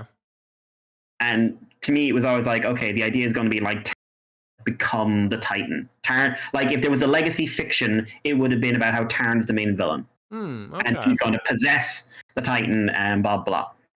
But I think down the line that got changed. Because that head looks nothing really like the head in the promo art. No, I would agree. In terms of like not just like the closed down version, but the proportion. The head in the promo arc's a lot spikier as well. Which designs change over time, but no, I see what you're saying. It's Hey, as long as everyone's happy. No one's allowed to be happy. Mikey, take us away with the last bit of news, if you would, and then you can tell me what you did this week. TFCon Toronto is happening. And they are having many Transformers guests. And among them will be the writer of the best reviewed comic of all time from Transformers More Than Meets the Eye, and the most apologized Transformers comic of all time, Transformers Lost Light. James Roberts will be appearing in TFCon Toronto. He will probably be bringing a couple of copies of his notebooks that he's been doing. for the season 1 and 2 of More Than Meets the Eye, which apparently are phenomenal to read. Oh, cool. Like really good behind the scenes kind of ideas and stuff like that. He'll be doing panels, autographs, everything. And of course, there'll be other ones there. It'll be in the Metropole, I believe, in Toronto. They don't have it listed here for some reason, but it's usually the same place. That place we can never pronounce. Sacramento? I don't know. Canada's weird. Wichita? No, you can pronounce those. Can I? Am I saying them right? I don't know. Yeah. But yeah, so yeah, James Robert. That's it. All right. Well, Mikey, what you been doing this week? What you done for fun, son? Okay, I've done a bit actually. So model kit wise, so I can never remember. I always say Deej. Is it Deej or DJ? I say Deej. Deej, because I haven't seen Zeta in a few years, and I do not remember what they called it. I should watch like one of those like spec videos they do on these things. But so I finished building the high grade Deej, whichever one you want to call it. This is I was surprised. This is 2018 kit with no parts from any other years. I thought it was like 2012 or something like that. Oh no, it's pretty new. It's pretty nice. It's a really nice looking kit. Like, love the way it looks. Really quick build. Like, even with lining and everything else, there's lining to do. And like my lining pens are in bad nick. I need to get some new ones. So like the lining is unfortunately a bit messier on this than I'd like. And I need to get a couple of new paint markers as well. But really good. It only took me like, with lining and a bit of painting here and there, 2-3 hours. Yeah, it's pretty quick build, but it's fun. It's got a lot of nice articulation. It looks great. Loads of character. I like all the articulation in the shoulder pads. The arms are double jointed, really nice. I love the weapon storage for the rocket launcher bazooka thingamajig. It's got a Naginata, which are my favorite beam weapons from the original Gundam, because it's just, again, always accepting that Gundam isn't quite as serious as we like to pretend. It's still anime. It is so anime and so dumb. And before anyone says like, it is serious in the anime, Victory, Wings of Light, very serious. Victory is weird, just how many like older women want to fuck this really young boy. Yeah, Tomino was in a bad place when he made Victory. So yeah, he wanted to kill it, didn't he? He wanted to kill Gundam. Oh yeah, he was trying to kill Gundam, so presumably he brought in Peter. Like that's why some of those designs, like that Wasp themed one that got a Reborn 100. I really like that. I wish I'd gotten that. But Reborn 100 is like hen's teeth. Almost impossible to get nowadays. But yeah, so hand swaps are nice and simple. Articulation is a little limited in the legs just because of the way the skirt's done. Although they do do a nice thing where like the skirt is made of different parts that come together really well to make it look like one thing. But like double jointed knees. A couple of things I didn't like was some of the runners, the plastic felt quite soft. I think in a good way though. It kind of, but it made me a little concerned. It was easy to cut, but it was also easy to mark. Yeah. So I did quite a bit of cleaning up, and like I said, I don't have all the paint moments, so this guy's got quite a lot of nub marks on him. And he's got the rubber hoses, which are a lovely aesthetic, but it also means like I'd say you lose about 75% of the head motion. Yeah, I would agree. They're not too egregious, but it's like, But he's really cool design, and it's the best suit. At me, internet, it's true. I really like painting the eye, like the fact the Xeon eye is sculpted. And I know it's not Xeon. I know it's potato. AUEG, whatever the fuck it is. But yeah. They were using the same design aesthetic. But because usually what I've had when I've done these kind of kits, they're stickers only, and then like when you're trying to put it in eye, it's like put a dot where you want the eye to be. This like there's a fully molded 3-dimensional eye, looks really good painted up. No paint needed around the rest of the eye, so you don't have to worry about anything leaking over because it's just nice, easy black. But yeah, no, I like him a lot. One of the shoulder panels I wish was a little sturdier. It just popped off in my hand. But I really like him. DJ. Hey, Mr. DJ. But I really recommend him if you're into model. Really cheap as well. I paid €15 for this. That's pretty good. That's a solid price. Yeah, so check him out. Another figure. So last week, or week before last, rather, I was talking about the Beast of the Mesozoics Tyrannosaur figure that I got. And I said I wanted to get one of every line so I could be able to say, cool, I've experienced every sub-line and engineering this thing's got to offer. So this was waiting for me when I came, which was the Beast of the Mesozoic Fans' Choice Old Buck Styracosaurus. In that order. So Styracosaurus, it's the one with the one horn and all the spikes around the frill. So I'm going to send Andy some pictures. Did I save these? No, I'll save these. Okay, so is it? What color is it? Is it gray? Gray. It's the gray one. There's a green and a red one that I do want to mention. Yeah. So in terms of sculpting difference, the only differences are the horn broken. The original, the horns broken and curved. The original, it's like very straight, and the horns around the crest, and we're going to call them horns because I'm not getting into that. Are like they've been completely resculpted. They're asymmetrical. There are lots of curving, broken bit. Like they look a lot wilder. Paint schemes very, very, very different. So the original paint scheme, I hate it with a fiery fucking passion, because it's based off a tree lizard. Oh. Because if there's one animal that a big herbivore is going to look like, it's a tree lizard. So it's like red in the front that leads into this big green back, and I just hate it. This guy, he's based off of a design from a cartoon in a YouTube short called Dinosauria. I've mentioned it loads of times. And this was the main character of the first one, which was Old Buck. And he's gray with some black on top and some white stripes, and it's a really nice, realistic looking color scheme. I think the paint job looks way better in this colors, and he's got lovely little details where it's covered in scars. So wherever you look, there's these little gray scars, really brings out detail. You can get a bloodied version of this as well, which is just basically splattered with red bits all over. I don't think it turned out as well. No, I've got that one on the screen. The red, it seems really inconsistent. It just looks like someone took a paintbrush and just dabbed red streaks randomly. Yeah, and there's a very distinct look to it in the show, and that. So, articulation wise, surprisingly good, if I'm honest. The tail doesn't have a wire or any joints in it, but it's got a nice solid ball joint, much easier to put on than the Utyrannus was. The neck is double jointed and allows for good side range of motion. A decent up and down, could be a little deeper down.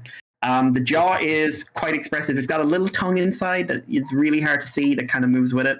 The one thing about that is that it doesn't quite close all the way, just for aesthetics. So he's always got kind of this very slightly agape look. Also, if you open the jaw a little bit too much, you can see some asymmetrical sculpting in bits and bobs, which I don't love. So you just lift up the jaw, you're fine. Hind legs have good, a full 360 rotation, but they've got a slight angle to the sculpt, so they end up sticking up in a weird angle. Their knees and feet are all articulated quite solidly. Forelimbs have similar articulation, but the front feet rotate, and the shoulders actually function on some sort of ball joint. They're not a rotation, a hinge joint. So nice, expressive shoulders, and he's got a very functional, very nice waist swivel that goes 360 around if you want to make a complete freak where you snap him in half. All the weight in the toy is in the back half. The front half is much thinner plastic, but I think this thing looks brilliant in this color scheme. And I think this was between, so the Raptors came first, which I've told you my problem. Yeah. And then the Tyrannosaur is the most recent one. This guy is just a nice, you can see where the engineering, the T-Rex line, the Tyrannosaur line has better engineering than this, but you can see the engineering here, clearly there was feedback, and it's just we need this to be solid, expressive, personality. And in this color scheme with all these little scarring detail and everything else, Like, he looks so expressive when you turn his head, and he, like, really, really like him. He's not even close to the biggest one in this line. The Triceratops is like 3 times the size or something like that. But since the mold and sculpting in almost all Ceratopsia and the Horned Dinosaur line is identical, it's just different sizes and different heads. Not going to bother picking up any of the other ones, but really, really nice. I'm going to assume the engineering is going to continue. So new mold stuff, like there's a Dilophosaurus being done, there's a Stegosaurus. I'm going to be keeping my eye on them. I might get a few of them. Overall, I do think it is a case where a creator took on feedback and improved his work, which is rare enough. So I'm sure another I think the next one's going to be like Dino Riders. Like I said, I think they're calling it Cyberzoic. But yeah, I think if you're vaguely interested in a dinosaur figure, articulated dinosaur figure, which we're going to talk about in a second, I suspect. Oh, yes. The Beast of the Mesozoic stuff, the cheapest ones start around, for the good ones, you're looking about 40 plus. If you're in the UK, Everything Dinosaur is basically exclusive distributor, but they're really, really cool people there, and they're really nice and they're really helpful. So everythingdinosaur.co.uk, they have, if you can't get the exact one you want, you can get like very, very similar stuff. And yeah, like there's like a $200 Triceratops I will never ever get, but oh my God. I like it. I'm really happy with it. Good. I'm glad after, like I said, I had a bad experience with the Raptors. I'm glad the other 2 lines turned out so well. So do you want to talk about the 10-ton elephant in the room? Yeah, you'll need to send me the link for it. Yeah. So I'll go on Twitter. If you didn't know, like, third party exists for Turtles has quite a large official and unofficial third party presence. I should not have just typed the word moonshine. That is a lot of nudity. First thing I got, full frontal nudity. Thank you. Like, Turtles got like a lot. But actually, you know, so loud typing. There is a pretty growing third-party Jurassic Park, Jurassic World line. So this is individual figures and stuff like that they usually go for articulated, usually go for like movie accurate paint schemes and stuff like that. They're usually done by small companies, small groups, sometimes just small individuals, or one or 2 individuals like that, which means that these are small scale, kind of made to order jobbies.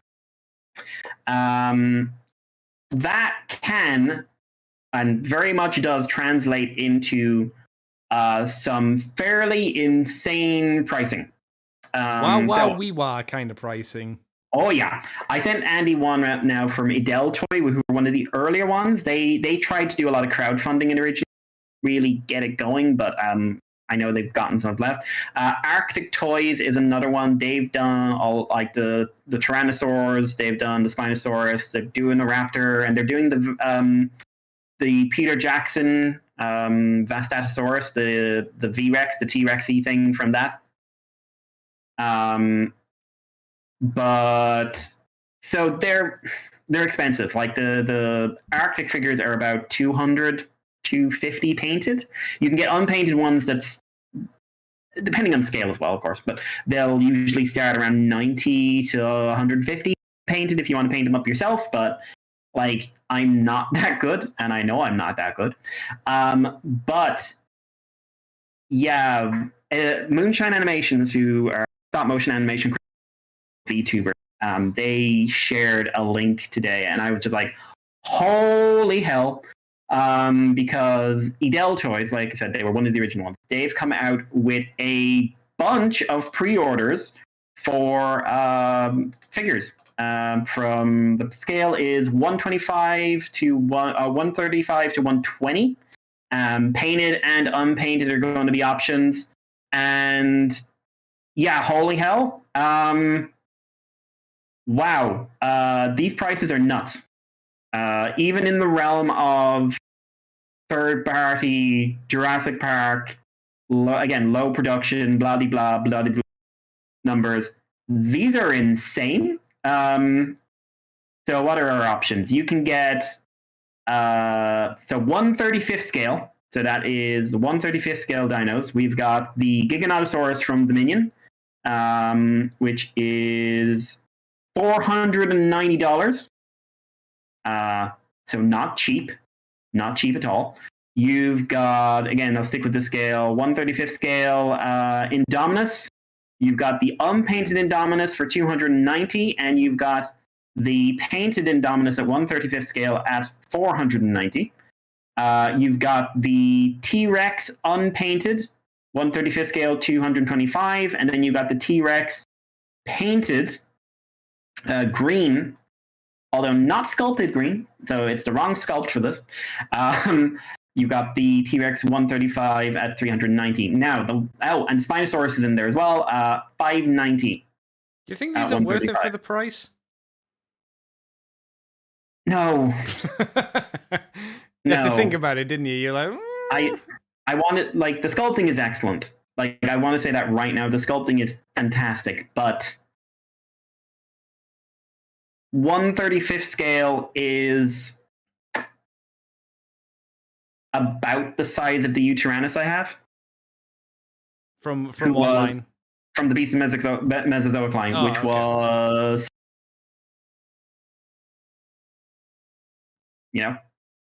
and let's go up to the 1/20th scale. So you've got the Therizinosaurus on sale for $700. Oh my god. $990 normally. You've got a unscarred Rexy and a scarred Rexy at 1/20th scale. The scarred Rexy, I don't think there's anything new in terms of the sculpting beyond the head and the neck, and there's a bit of on the shoulders as well.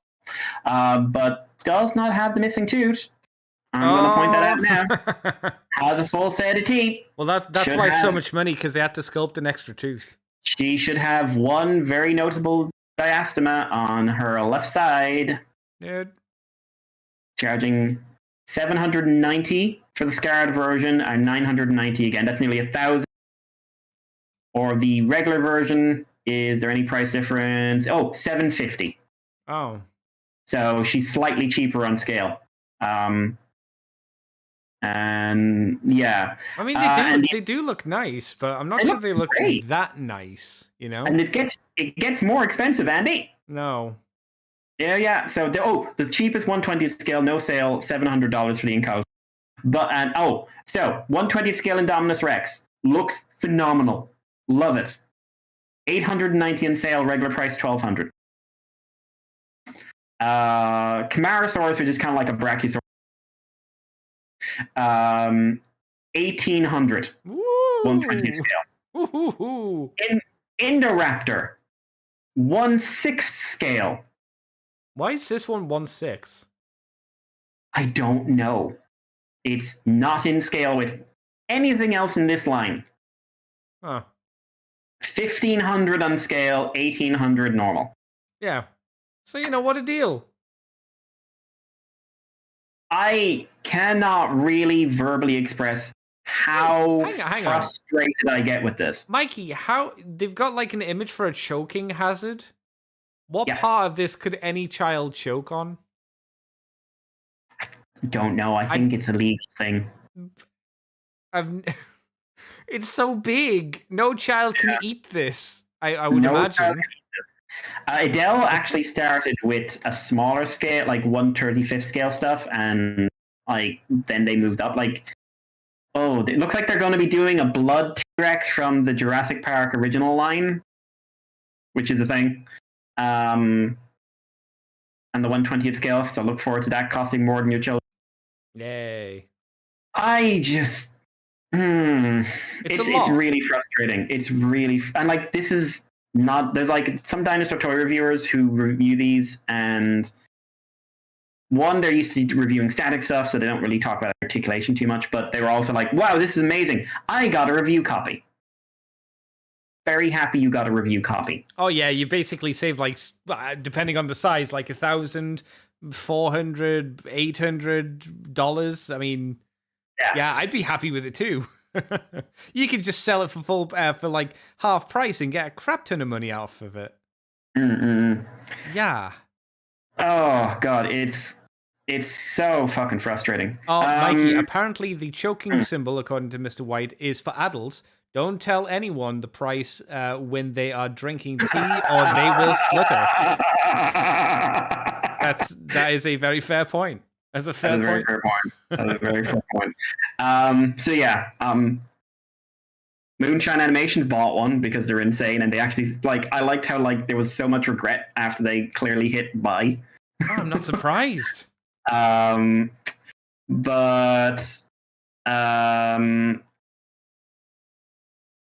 yeah, it's a lot. It's a lot. Yeah. When you get one, I want one. You don't need I want one a lot. I didn't. No, I didn't. No, I don't. Technically, I mean, I could get another one. Mm-hmm. Yeah. So, apart from losing my lunch, what else did I do? A bit of TV. King Oger episode 6 continues to be excellent. They've had the introduction episodes to everyone. No one is a friend yet, which again is so unusual for Sentai. Really strong episode where one of the protagonists just the bad guy, who is a human being with a sword. Oh, that's just it. Went to chop his head off. Oh. But yeah, like writing's excellent. Real reliance on face acting, I've realized. Yeah, we're 6 episodes in. It looks like they're starting a new sub arc. Yeah, it's too easy to spoil it, so I can't really go into it. But yeah, I really recommend people watch this show. Okay. Osama Sentai King Oger, which for anyone wants the translation in English, it's King Sentai King. Sure. Where's Boji? Where is Boji would work well in this setting. Boji's coming back actually in a couple of weeks. I know. That's why I mentioned it. Yeah, I meant to have a bunch of anime watched today, but I've been working and stuff at home, and I've got other work to do, and I didn't get a chance. So it's basically I've got this season's starter animes all lined up. I just need to sit down and watch them. And Boji's back in 3 days. So yeah. And there's not a lot I actually want to watch this season, so I'm going to be using a bit of free time in the next couple of weeks catching up on last season, which I mostly missed. So I also watched Kamen Rider Geats, newest episode of Kamen Rider Geats, best episode in ages.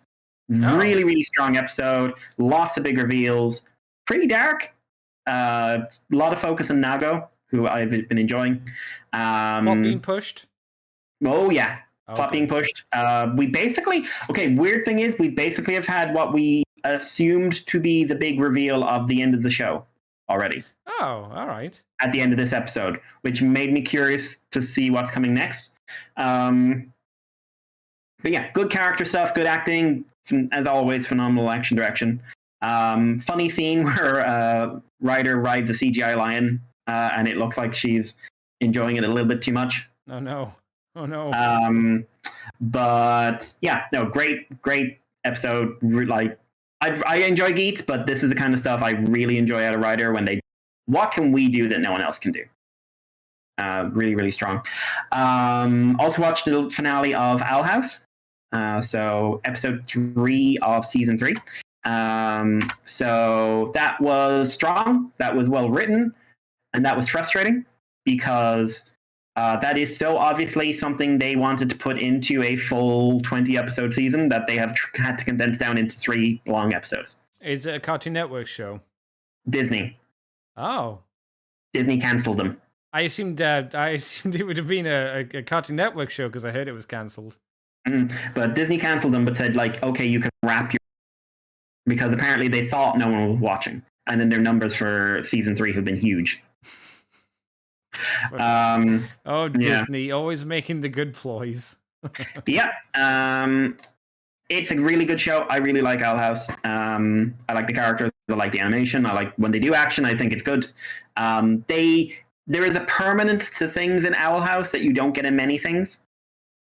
If something happens to someone, it will not go away, and they've been very clear about that since season 1.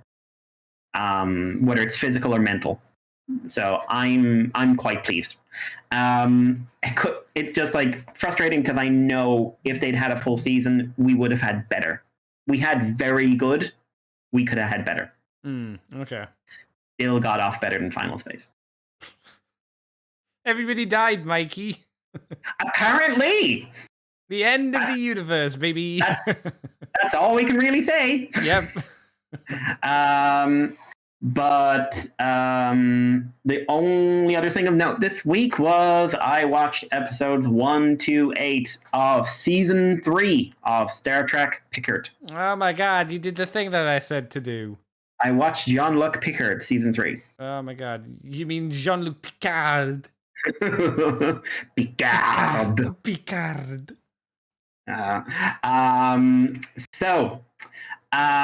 Season 1 and 2, I rate them 1 and 2 out of 10. That's pretty kind. Yes, I don't know which one is which though. Does it matter? I know one is probably better than. I think 1 is probably better than 2. Oh, I mean, if it's what would you prefer? Diarrhea or solid poo? What do you prefer to eat? I don't know. We've got 1 has a couple of scenes where like Picard and Data talk to each other, or Picard and Riker talk to each other, or Picard and Seven talk to each other. They get on well. I like Seven. Jerry Ryan's a great actress. Yeah, for this usually the problem of what they're saying. Yes, the dialogue is out was atrocious. And it's bad, and the writing was bad, and the show direction was bad.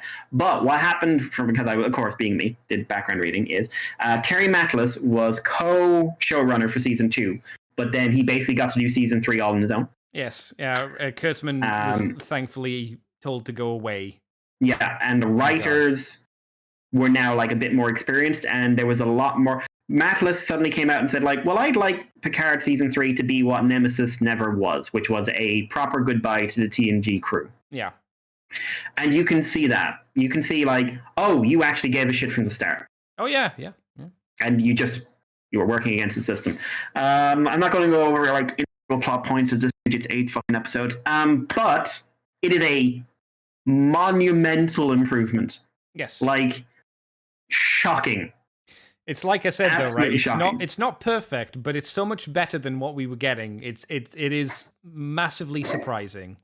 It almost makes me wish there was a season 4 to see if that, with that little bit of extra experience, they could get into truly brilliant Star Trek. I guess it depends, like, if Kurtzman comes back in and goes, oh, yes, it was all my idea to do all this good stuff. Yeah. The way I put it here is that what's really good about this show is character dynamics. Yes. Yeah, the plot is not great. The plot is... Okay, so episode 1 to 4, strong plot. Because the plot was very focused, Nebula, bit of Worf and Raffi. That was it. It's very Wrath of Khan, and it's okay. We've seen it done before, but it's done well. It's fine. Yeah, but it was a character interaction. It was these characters. We haven't been together. How have we? The key thing we keep repeating is how have I changed since you saw me last? Yes, and it's believable how they've changed. It's not like this is ridiculous. Why are they acting like this? And then bringing in Jack Crusher, and I thought I would hate him at first, and actually I think the actor does a good job. I don't like the accent so much, but I think they kind of get him. They come, hey, you're British, yeah?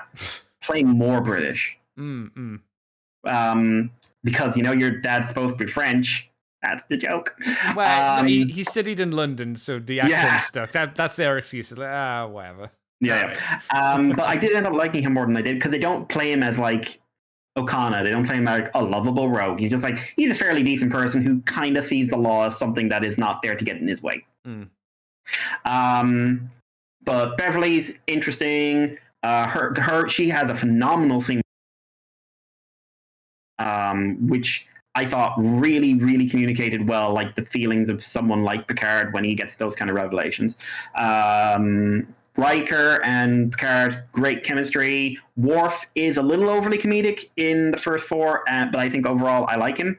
There's only one part I was like, oh, Worf, why? It's when I think it's like episode 8 when he there's a bit of sexual tension between him and Deanna. I'm like, you had Jadzia.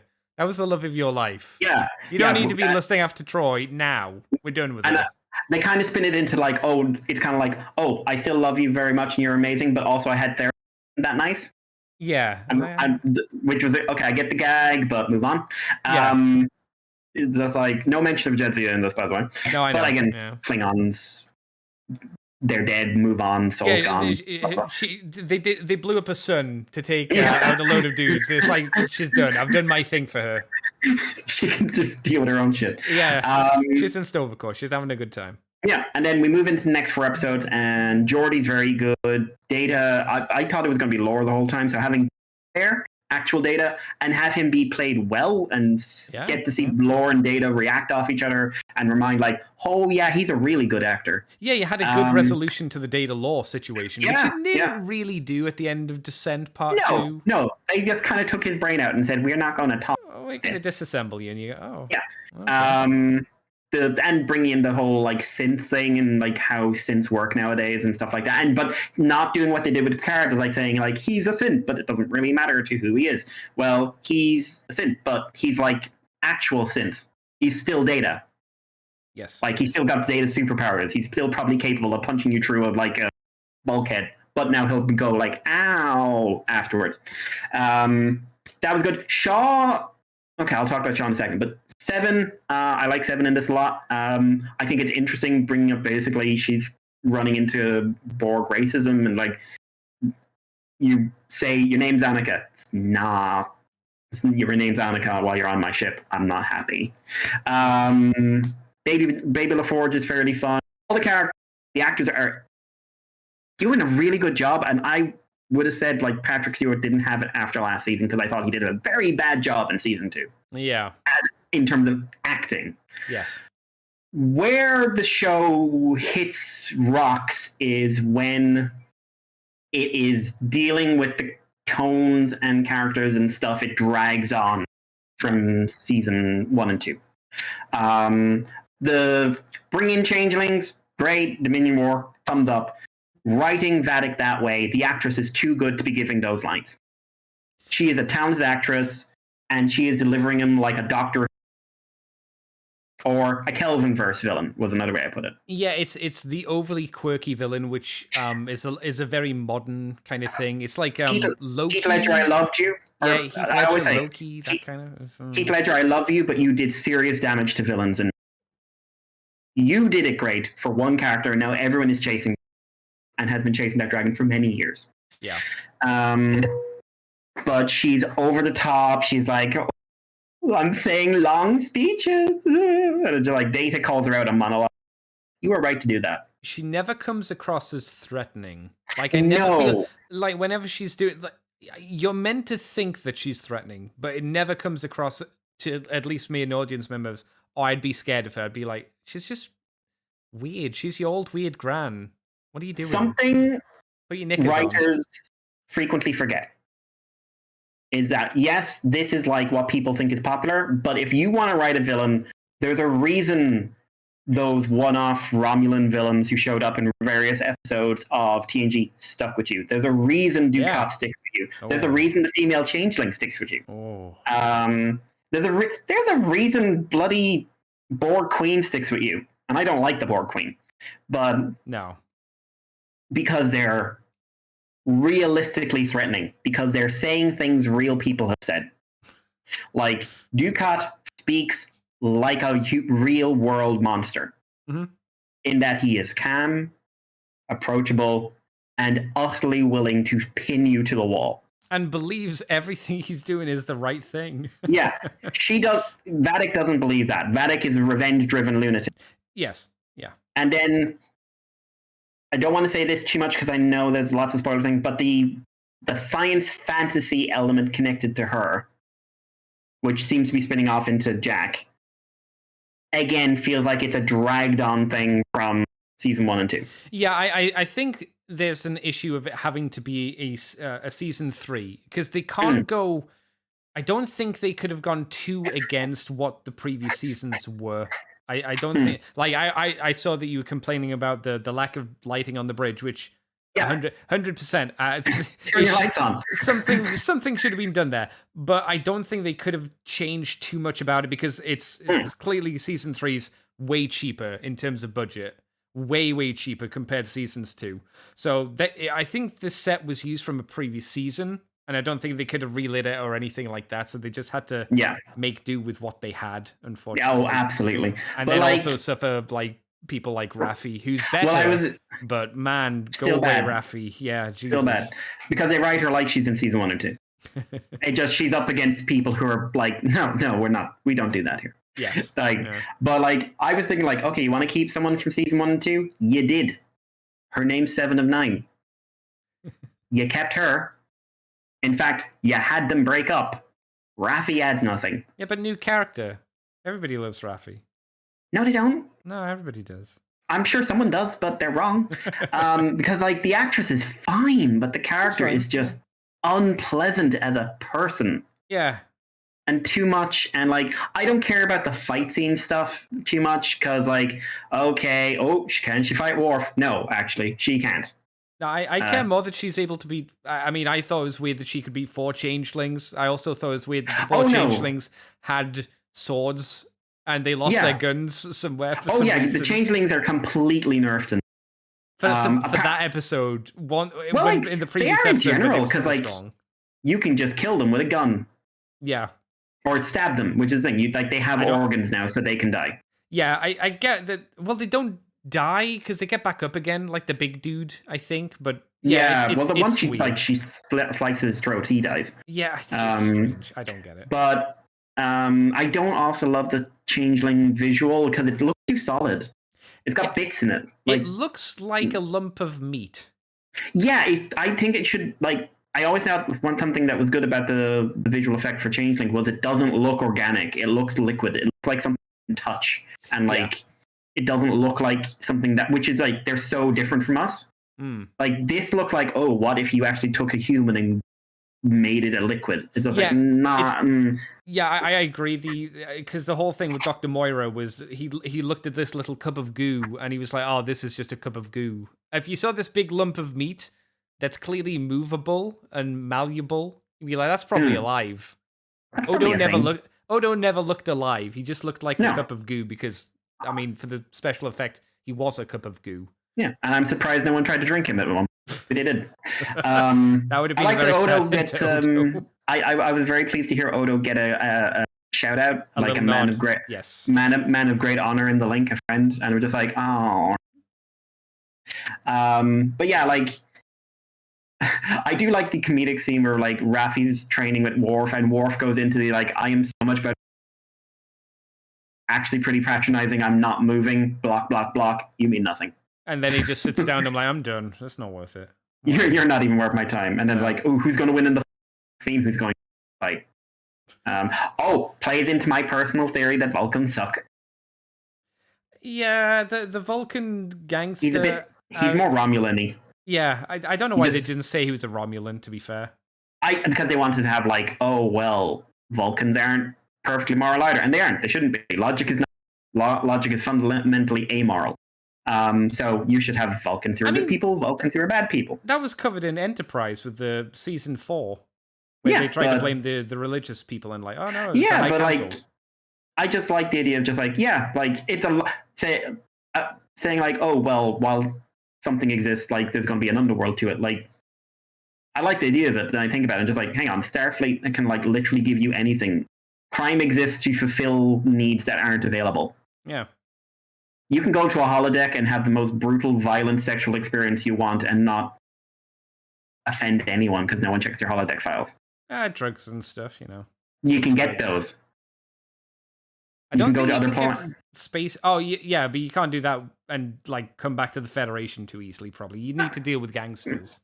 But it's one of those things where like it's the dark side of utopia only exists in fiction because we tell ourselves it does. Well, I mean, there's also like the Orion Syndicate and stuff like that, which are outside of the Federation. Exactly. And the Ferengi you a little bit on the dirty side, depending on the side. Well, that's why they exist. Yeah. That's why they exist so that So a theory I've been developing is that the Federation doesn't represent humanity's potential. It represents America. Okay. American exceptionalism. But that's something, and like, if you're because like a lot of American fiction is kind of like, America, you're amazing, freedom, freedom, freedom. Other countries, many of them are good, many of them are not, but we're great. So, but that's only a theory. I have many Star Trek theories. Again, Vulcans suck. So it's right now, the way I'm putting it is, one thing, some of the dialogue in later episodes is very bad, very well delivered, but some of those long monologue speeches need to stop doing that. Yeah, I mean, there's definitely a point with like episode 8, I think. Troy giving the like, I missed you all, and I missed you, and I used to talk to myself, and I used to talk to you, and you were a great friend in my heart. It's all right. I'm just like, thank you, Worf, for breaking the tension by talking about beheadings. Yeah, it's Calm like down now. episode 7 and 8, where you just like, a lot of the time I felt I was looking at especially in episode 8, I was actually looking at my watch. The first 20 minutes, I was like, it's only been 20 minutes? Felt a lot longer. It's spinning its wheels pretty hard. Now we're on episode 9. We've only got 2 episodes left. It should pick up speed again, just because of the nature of like, you've got 2 episodes to resolve everything. Get it done. It's still better than the previous stuff, though, thankfully. Eats it alive. Yeah, eats it alive. Not perfect, but it's a thankful improvement. It's a needed improvement. The way my rating is at the moment, it's a 6 out of 10, with 7 and 8 out of 10s, and 1 or 2 9s. Oh, you mean for moments? Yeah, 1 or 2 9s. Yeah. I think, considering where it came from, that is shocking. Oh, yeah. They could do that, because the thing is, I was not unrealistically resistant. I was realistically resistant. Yep. And I am actually shocked by how good this is. It makes me kind of want to check out like the very last couple of seasons of Discovery, where people said it went crazy and good. I don't believe maybe them. They're right. I don't believe them. I didn't believe them about Picard. I didn't believe you about Picard. You should have believed me, though. Like, I thought, maybe I'm wrong. Maybe it's like when Villainous was on, like how Trapped in the Body of a Villainous is on, and I'm just like, oh, Isekai, I'm done. And it was like, actually, no, that was great. Watch that. But yeah, Picard, honestly, I recommend it if you're into sci-fi. Same. And really shocked I'm doing that. Yeah, I mean, if we compare it to the good stuff of Star Trek, it's not hitting the top scale stuff. It's not anywhere near there. But many TNG episodes are better. Most of DS9 is so much better than this. There's a good few Voyager episodes better than those. Here's a question, because I think this is a good comparison based on what the story is. Is this better than Conspiracy Part 1 and 2? Conspiracy Part 1 and 2 is more concise because it's 2 episodes. It's a similar idea. And Conspiracy Part 1 and 2 is hilarious in some of the silly things that they do. I think this is dramatically and character-wise better than that. But I like the concise nature of it's just 2 episodes and it's done and dusted, because that's all you needed with it. You didn't need any more. Yeah. That's a weird... Season 1 of TNG is weird. It was Roddenberry handled heavily, so... Yeah. He had a very strict vision. And but how is that your vision? I mean, he wanted to just do more original series Star Trek, so... True, which had more bug people. But yeah, it's hitting a good, solid, above midway tone, and I'm genuinely, like, really cannot emphasize enough how legitimately surprised I was by that. Shows how one man can tank a franchise. Yeah, because like a lot of the writers are the same. Yeah. A lot of the directors are the same. Like, I did notice they cleared out some of the writers with the least experience. Wise, I'd say.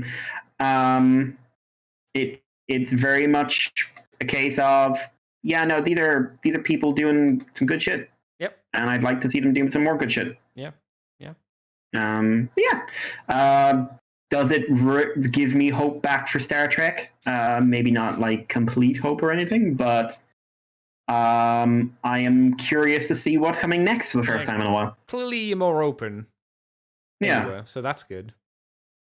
But I'm ready. I'm ready for another series of something, like even if it's like Picard season 4. My dukes are up just in case someone tries to sucker punch me in the face. Like, we gave you a good season, boom, in the nose, and you break my nose. I'm like, damn it. I thought we were friends again. No. But yeah, so I've rambled on for ages.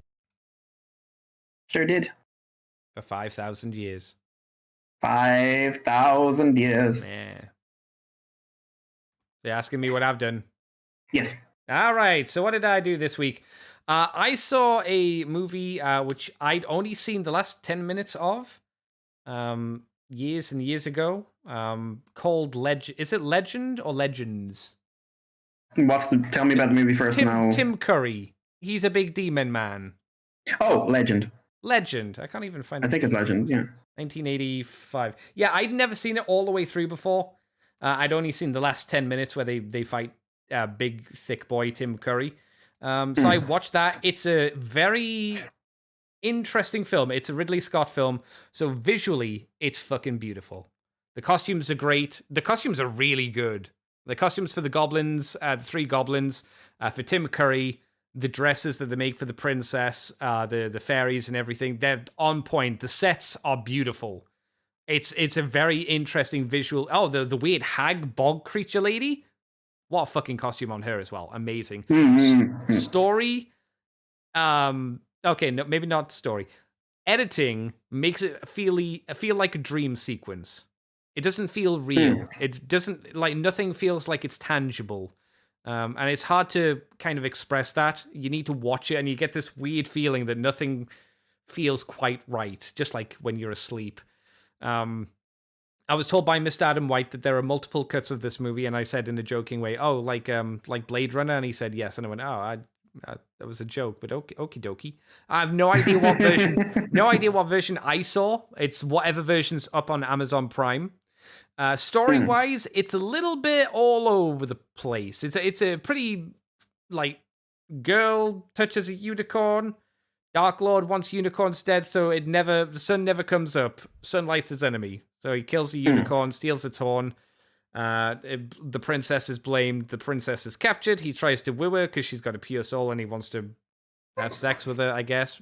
Why not? As you do, I suppose. As you do. And Tom Cruise is the hero who's got to beat the demon, and he does. And that's the story. There's not a lot to it.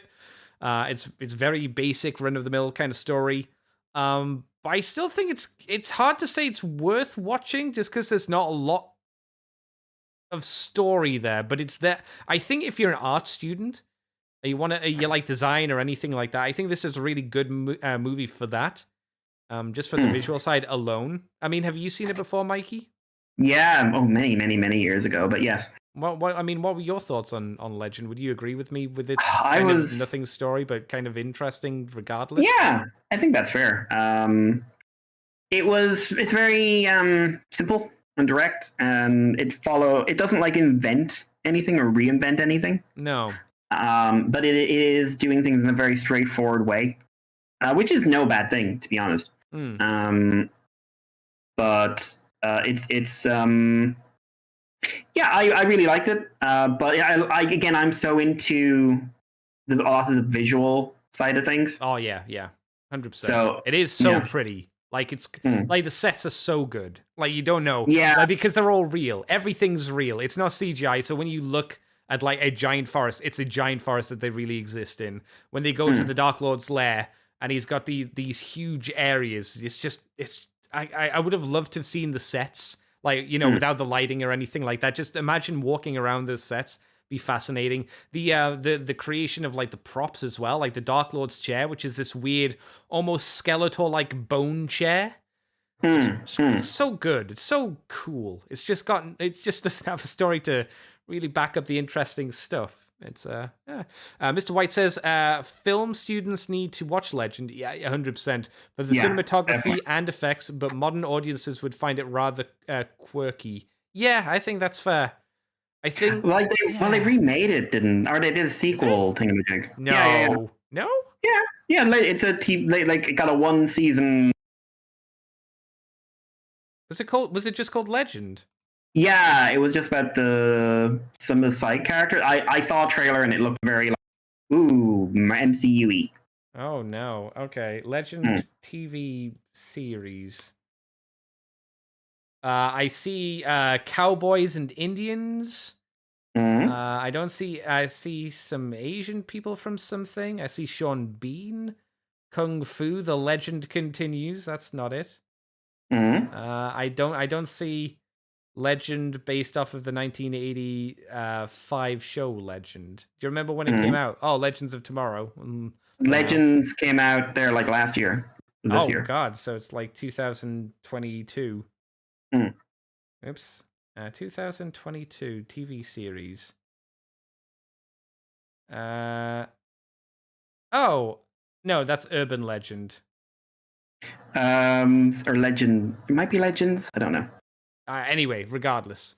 Mr. White also says the Bog Queen Meg is played by Robert Picardo. Voyager's hologram. Fuck off, really? No. Did not know that. Mikey, is that true? Is Mr. White lying to us? I'm sure at one point or another he's tried, but that can't be true. Robert Picardo is the Meg. No, I have to check that now because that sounds preposterous. That sounds insane. Quick look, Meg. Holy fuck! It is Robert Picardo. Meg Mucklebones, played by Robert Picardo. What the fuck? How do you know that? The only homage to this film I know of is Ryan Reynolds using the Daredevil design for a recent gin advert. Huh. Right. Sorry, the Devil, not Daredevil. The Devil design for a recent gin advert. Oh, all right. Well, there you go. So I did that. I watched Legend. If you've got Prime, yeah, why not check it out? I suppose. I started watching what's it called, Revenant? You know, the award-winning movie. Yes, I remember that. Have you seen it? No, I haven't seen it. It feels like an Oscar-winning kind of movie. That's not filling me with hope. Yeah, it's not bad. Like half an hour in, he gets fucked up by a bear, which it's easy to do, get fucked up by a CG bear. But I'm not really enthralled by it. There's a lot of very artsy shots, shall we say. It's a pretty film, but I don't think I'm gonna finish it just because I'm kind of bored by it already. To be honest, I'm like, not for me. I did start watching Earthspark season 1.5 today, shall we say? So I've what was the last episode I watched? Oh, Tarantulas. Oh yeah. The first episode of Earthspark, I've been like, I really enjoyed that episode. That's an interesting one. Yeah, I like it. I thought I like. Is it night? No, fuck. What's it called? Night. No. Night something. What are they called? What is night? I don't know. God damn it! Not Nightbird. It's not Nightwing. What is their name? Oh my god! I just saw the fucking episode a few hours ago. Oh my god! I'm looking it up. Nightshade. Nightshade. Yeah, Nightshade's cool. I like Nightshade. Nightshade is the only child robot I like. I hate every other child robot. I find them modern and egregious, and I fucking hate them. I hate the way that they talk. I hate what they have to say. They have nothing of value to add to a conversation. Nightshade does. Nightshade's interesting.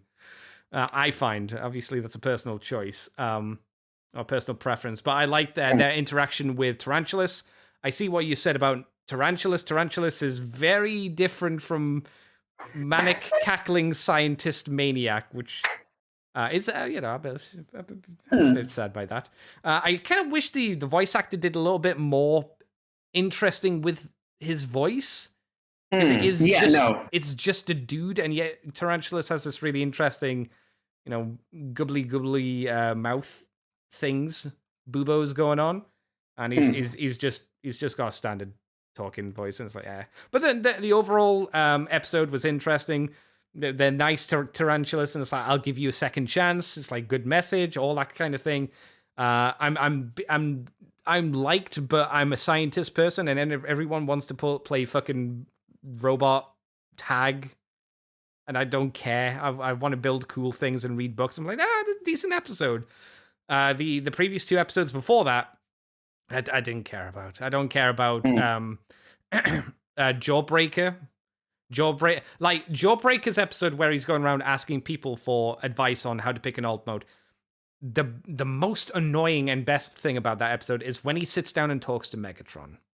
And Megatron's like, I didn't want to choose an Earth mode, and he's like, what? It's because it's kind of like giving up your identity. And he's like, yes, exactly. It's something I didn't want to do, and he did it anyway. And I'm like, ooh, look at that, and we got the flashback, the news report of that incident where he helped out and beat the Seekers. I was like, look at that. There's an interesting aspect to the story, a really cool thing that we could do with character and progression and some plot stuff we could focus on. If we focused on Megatron for the entire show, we could see how he started, how his relationship is with Prime all the time, how he interacts with these younger bots. It's not even the B plot most of the time. it's like the C plot or the D plot where it's not even in the foreground. It's so far in the background. I'm like, no, I want that. Rory McCann does a really good job. I want the good thing. We're going to Disney World today, Andy. Oh, cool. And by Disney World, I mean we're going to the dentist near Disney World, and you're going to have a filling. You can see Disney World from the dentist chair, though. I want Disney World. I want Disney World. I don't want the stupid drill in my mouth with Twitch and the other ones. I hate them. I hate them. They're so egregiously stupid. And the first episode of that part where the cyber hacker one hacks into the base and releases the Decepticons. I mean, I wish that had, again, that's almost interesting. There's almost an interesting part where it almost seems like the sister who's running the base is torturing the Decepticons. Maybe, but it's not really touched on. It's just like the brother gives her a weird look, like, should you be doing that? No, not going to say anything because you're my big sister. Okay, fair enough. XL Hedge says, what's going on with Starscream's eyes? I don't know. They were red, now they're blue. Yeah, that's a little weird because they're suddenly... Context? I don't know. Is there any? Or is it just like a mistake? I don't know. Well, I'm assuming Starscream's not going to be a big deal till the end. I guess, yeah. But I also think they're going to subvert a bit and say, like, Starscream's not that. I assume so. I don't know. I was happy to watch one episode of Earthspark, which I was fairly pleased with. It was a nice change than just coming out going, God fucking damn it. When Nightshade picked up the cow and brought it down to the base, I was like, oh, fuck me in the ass, no. They like the cow. I hate the cow. Turn the cow into a burger. A delicious cow. Venison, I hear, is delicious. I've never had it, but it sounds really good. Jesus. You don't like fluffy ears. I don't like fluffy ears, no. The train should have ran over that fucking cow. Jesus. I did roll my eyes a little bit when in the first episode of the new part, shall we say, Nightshade said, oh, I made a base, and they go, how did you do it? I did it in my spare time. I'm like, no. You have nothing but spare time. No, there's so much dirt you'd have to get rid of. There's so much material down here. There's computers and hay and wood. How did you do this alone? How? They're really talented. They just kind of brush it off. I had lots of time on my hand. I'm like, Jesus Christ. No one knew. No one saw you dig a hole into the earth. When? Oh my God. I did think it was funny as well that the Nightshade was like, where can I find the author for this book? The cemetery. Cool, I'll go to the cemetery. I'm like, oh, what an asshole. It had to have said that she was dead. And just like, haha, Lamau, go to the cemetery, find out that your author that you're hoping to meet and connect to is dead. Ha ha ha. What an idiot brother I have. What a bitch. Anyway, and the only other stuff that I did this week that I can remember is I got 2 transforming toys that transform. I got Needlenose. I got the Legends Needlenose. I would describe Needlenose as Kite Man from DC. Oh, God. He is a man with a kite on his back. You can literally remove the entire plane of his transformation if you have one of those things that remove pins. And if he did that, he effectively transforms like a rock lord. The robot part transforms like a rock lord, and then the plane just kind of folds over the top of that. Luckily, robot mode, he's really good.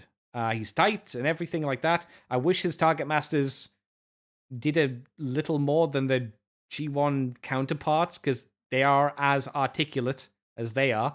They've just got a few pegs in the back, but I wanted needle nose. I like needle nose. I don't care about IDW needle nose, but I like needle nose as a visual look, and I like the G1 toy as well. So it's nice to have him. And I got Lyle Convoy based on Mikey's recommendations. What you think? I think he's, in terms of quality control, he's definitely better than Tarn, like you said. Definitely better than Tarn. I still find it egregious that he has more kibble on him, at least on his forearms, than the Robot Masters version, which came out quite a long time ago. The Robot Masters version just had the cat paws. These have the cat paws, plus like the upper thigh or upper part of the leg muscle. And I find that those parts really bang in, especially the one underneath the mane of the robot. They bang into a lot of that mane, and it's really a little bit on the frustrating side. The back part, I wish also pegged in.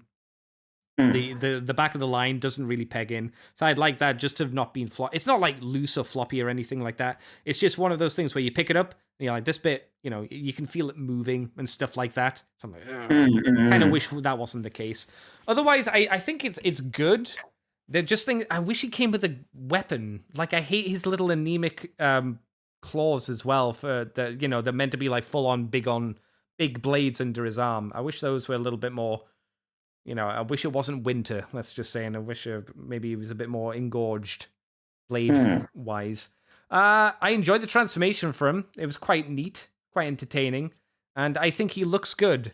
I wish a third-party company would come along, though, and give a new forearm part, just so we could fix these arms, because I hate the underkibble. I'm tempted just to pop them off the ball joint, because I think that would also help a lot, personally. Yeah, I think generally speaking, it's sad to say he's a lot better than Tarn, but what should I maybe shouldn't be surprised, because he's he's Optimus Prime, so he's gonna be better than Tarn. I don't know. It's how many Optimus Primes do they keep churning out? You know what I mean. True. Tarn, who the fuck's that? No one gives a fuck about Tarn. No one. I assume Hasbro things. But yeah, I'm glad I have him. I look forward to maybe a big convoy in the future. And like I said earlier, it made me angry that we don't have a Galvatron yet. Because I'd like to get a Galvatron. I'd even get the Mikey suggestion of the Galvatron colored version of Lyle Convoy. I'd get that. That'd be pretty neat. I would like some stickers or some like tampos to go over his horrible yellow eyes, though. Because I've seen people do it, and I think with actual eyes on the Lionhead mode, he does look a lot better. We've seen that confirmed as well with the Black Lion Convoy as well, or the Nemesis one.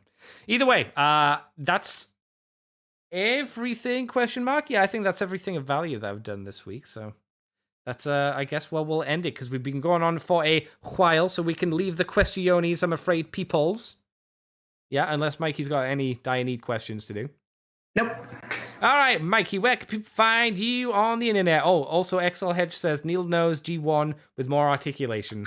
In a lot of ways, that's how it feels. But he's thankfully better. Mikey, where can people find you on the internet? Blah, blah, blah, blah. You can find me on Twitter as RSK11. You can find us on the YouTubes and the Moonbase too, and send us a message on themoonbase@gmail.com. We're not on Discord, actually, for anything public. And other places as well. My brain is tired. All right. I'll do my bit then, Mikey. You can find me on Twitter, Twitch, and YouTube as Decayed Andy. You can find us on the Moonbase 2 Transformers YouTube page, as Mike said. iTunes, Facebook, Libsyn. Patreon as Moonbase 2 Transformers Podcast. If you do $2 each month, you get the extended... you get From the Files of Teletron 2 early. You also get any of the shows we do early. Etc., etc. $2 each month, that's it. And you can find us also on the ccbunker.weebly.com if you want to get us that way. So, Mikey, thank you for this long show. Thank you for talking. Yes, and way longer than I was planning, but you had a lot to talk about this week. You said so. Yeah. We will see you guys next week. Thank you very much for coming on by and joining us on the live stream. Remember, if you want to join us on the live stream and interact with us, it is 8 o'clock UK time on a Sunday on Twitch and on YouTube. So if you want to come on by. So until then, thanks everybody. Thank you, Mikey. And until next week, well, we will see you guys next time. Bye-bye, Be well, humans. Bye-bye, human. No gramba. You have the gramba. I knew they were going to say the gramba.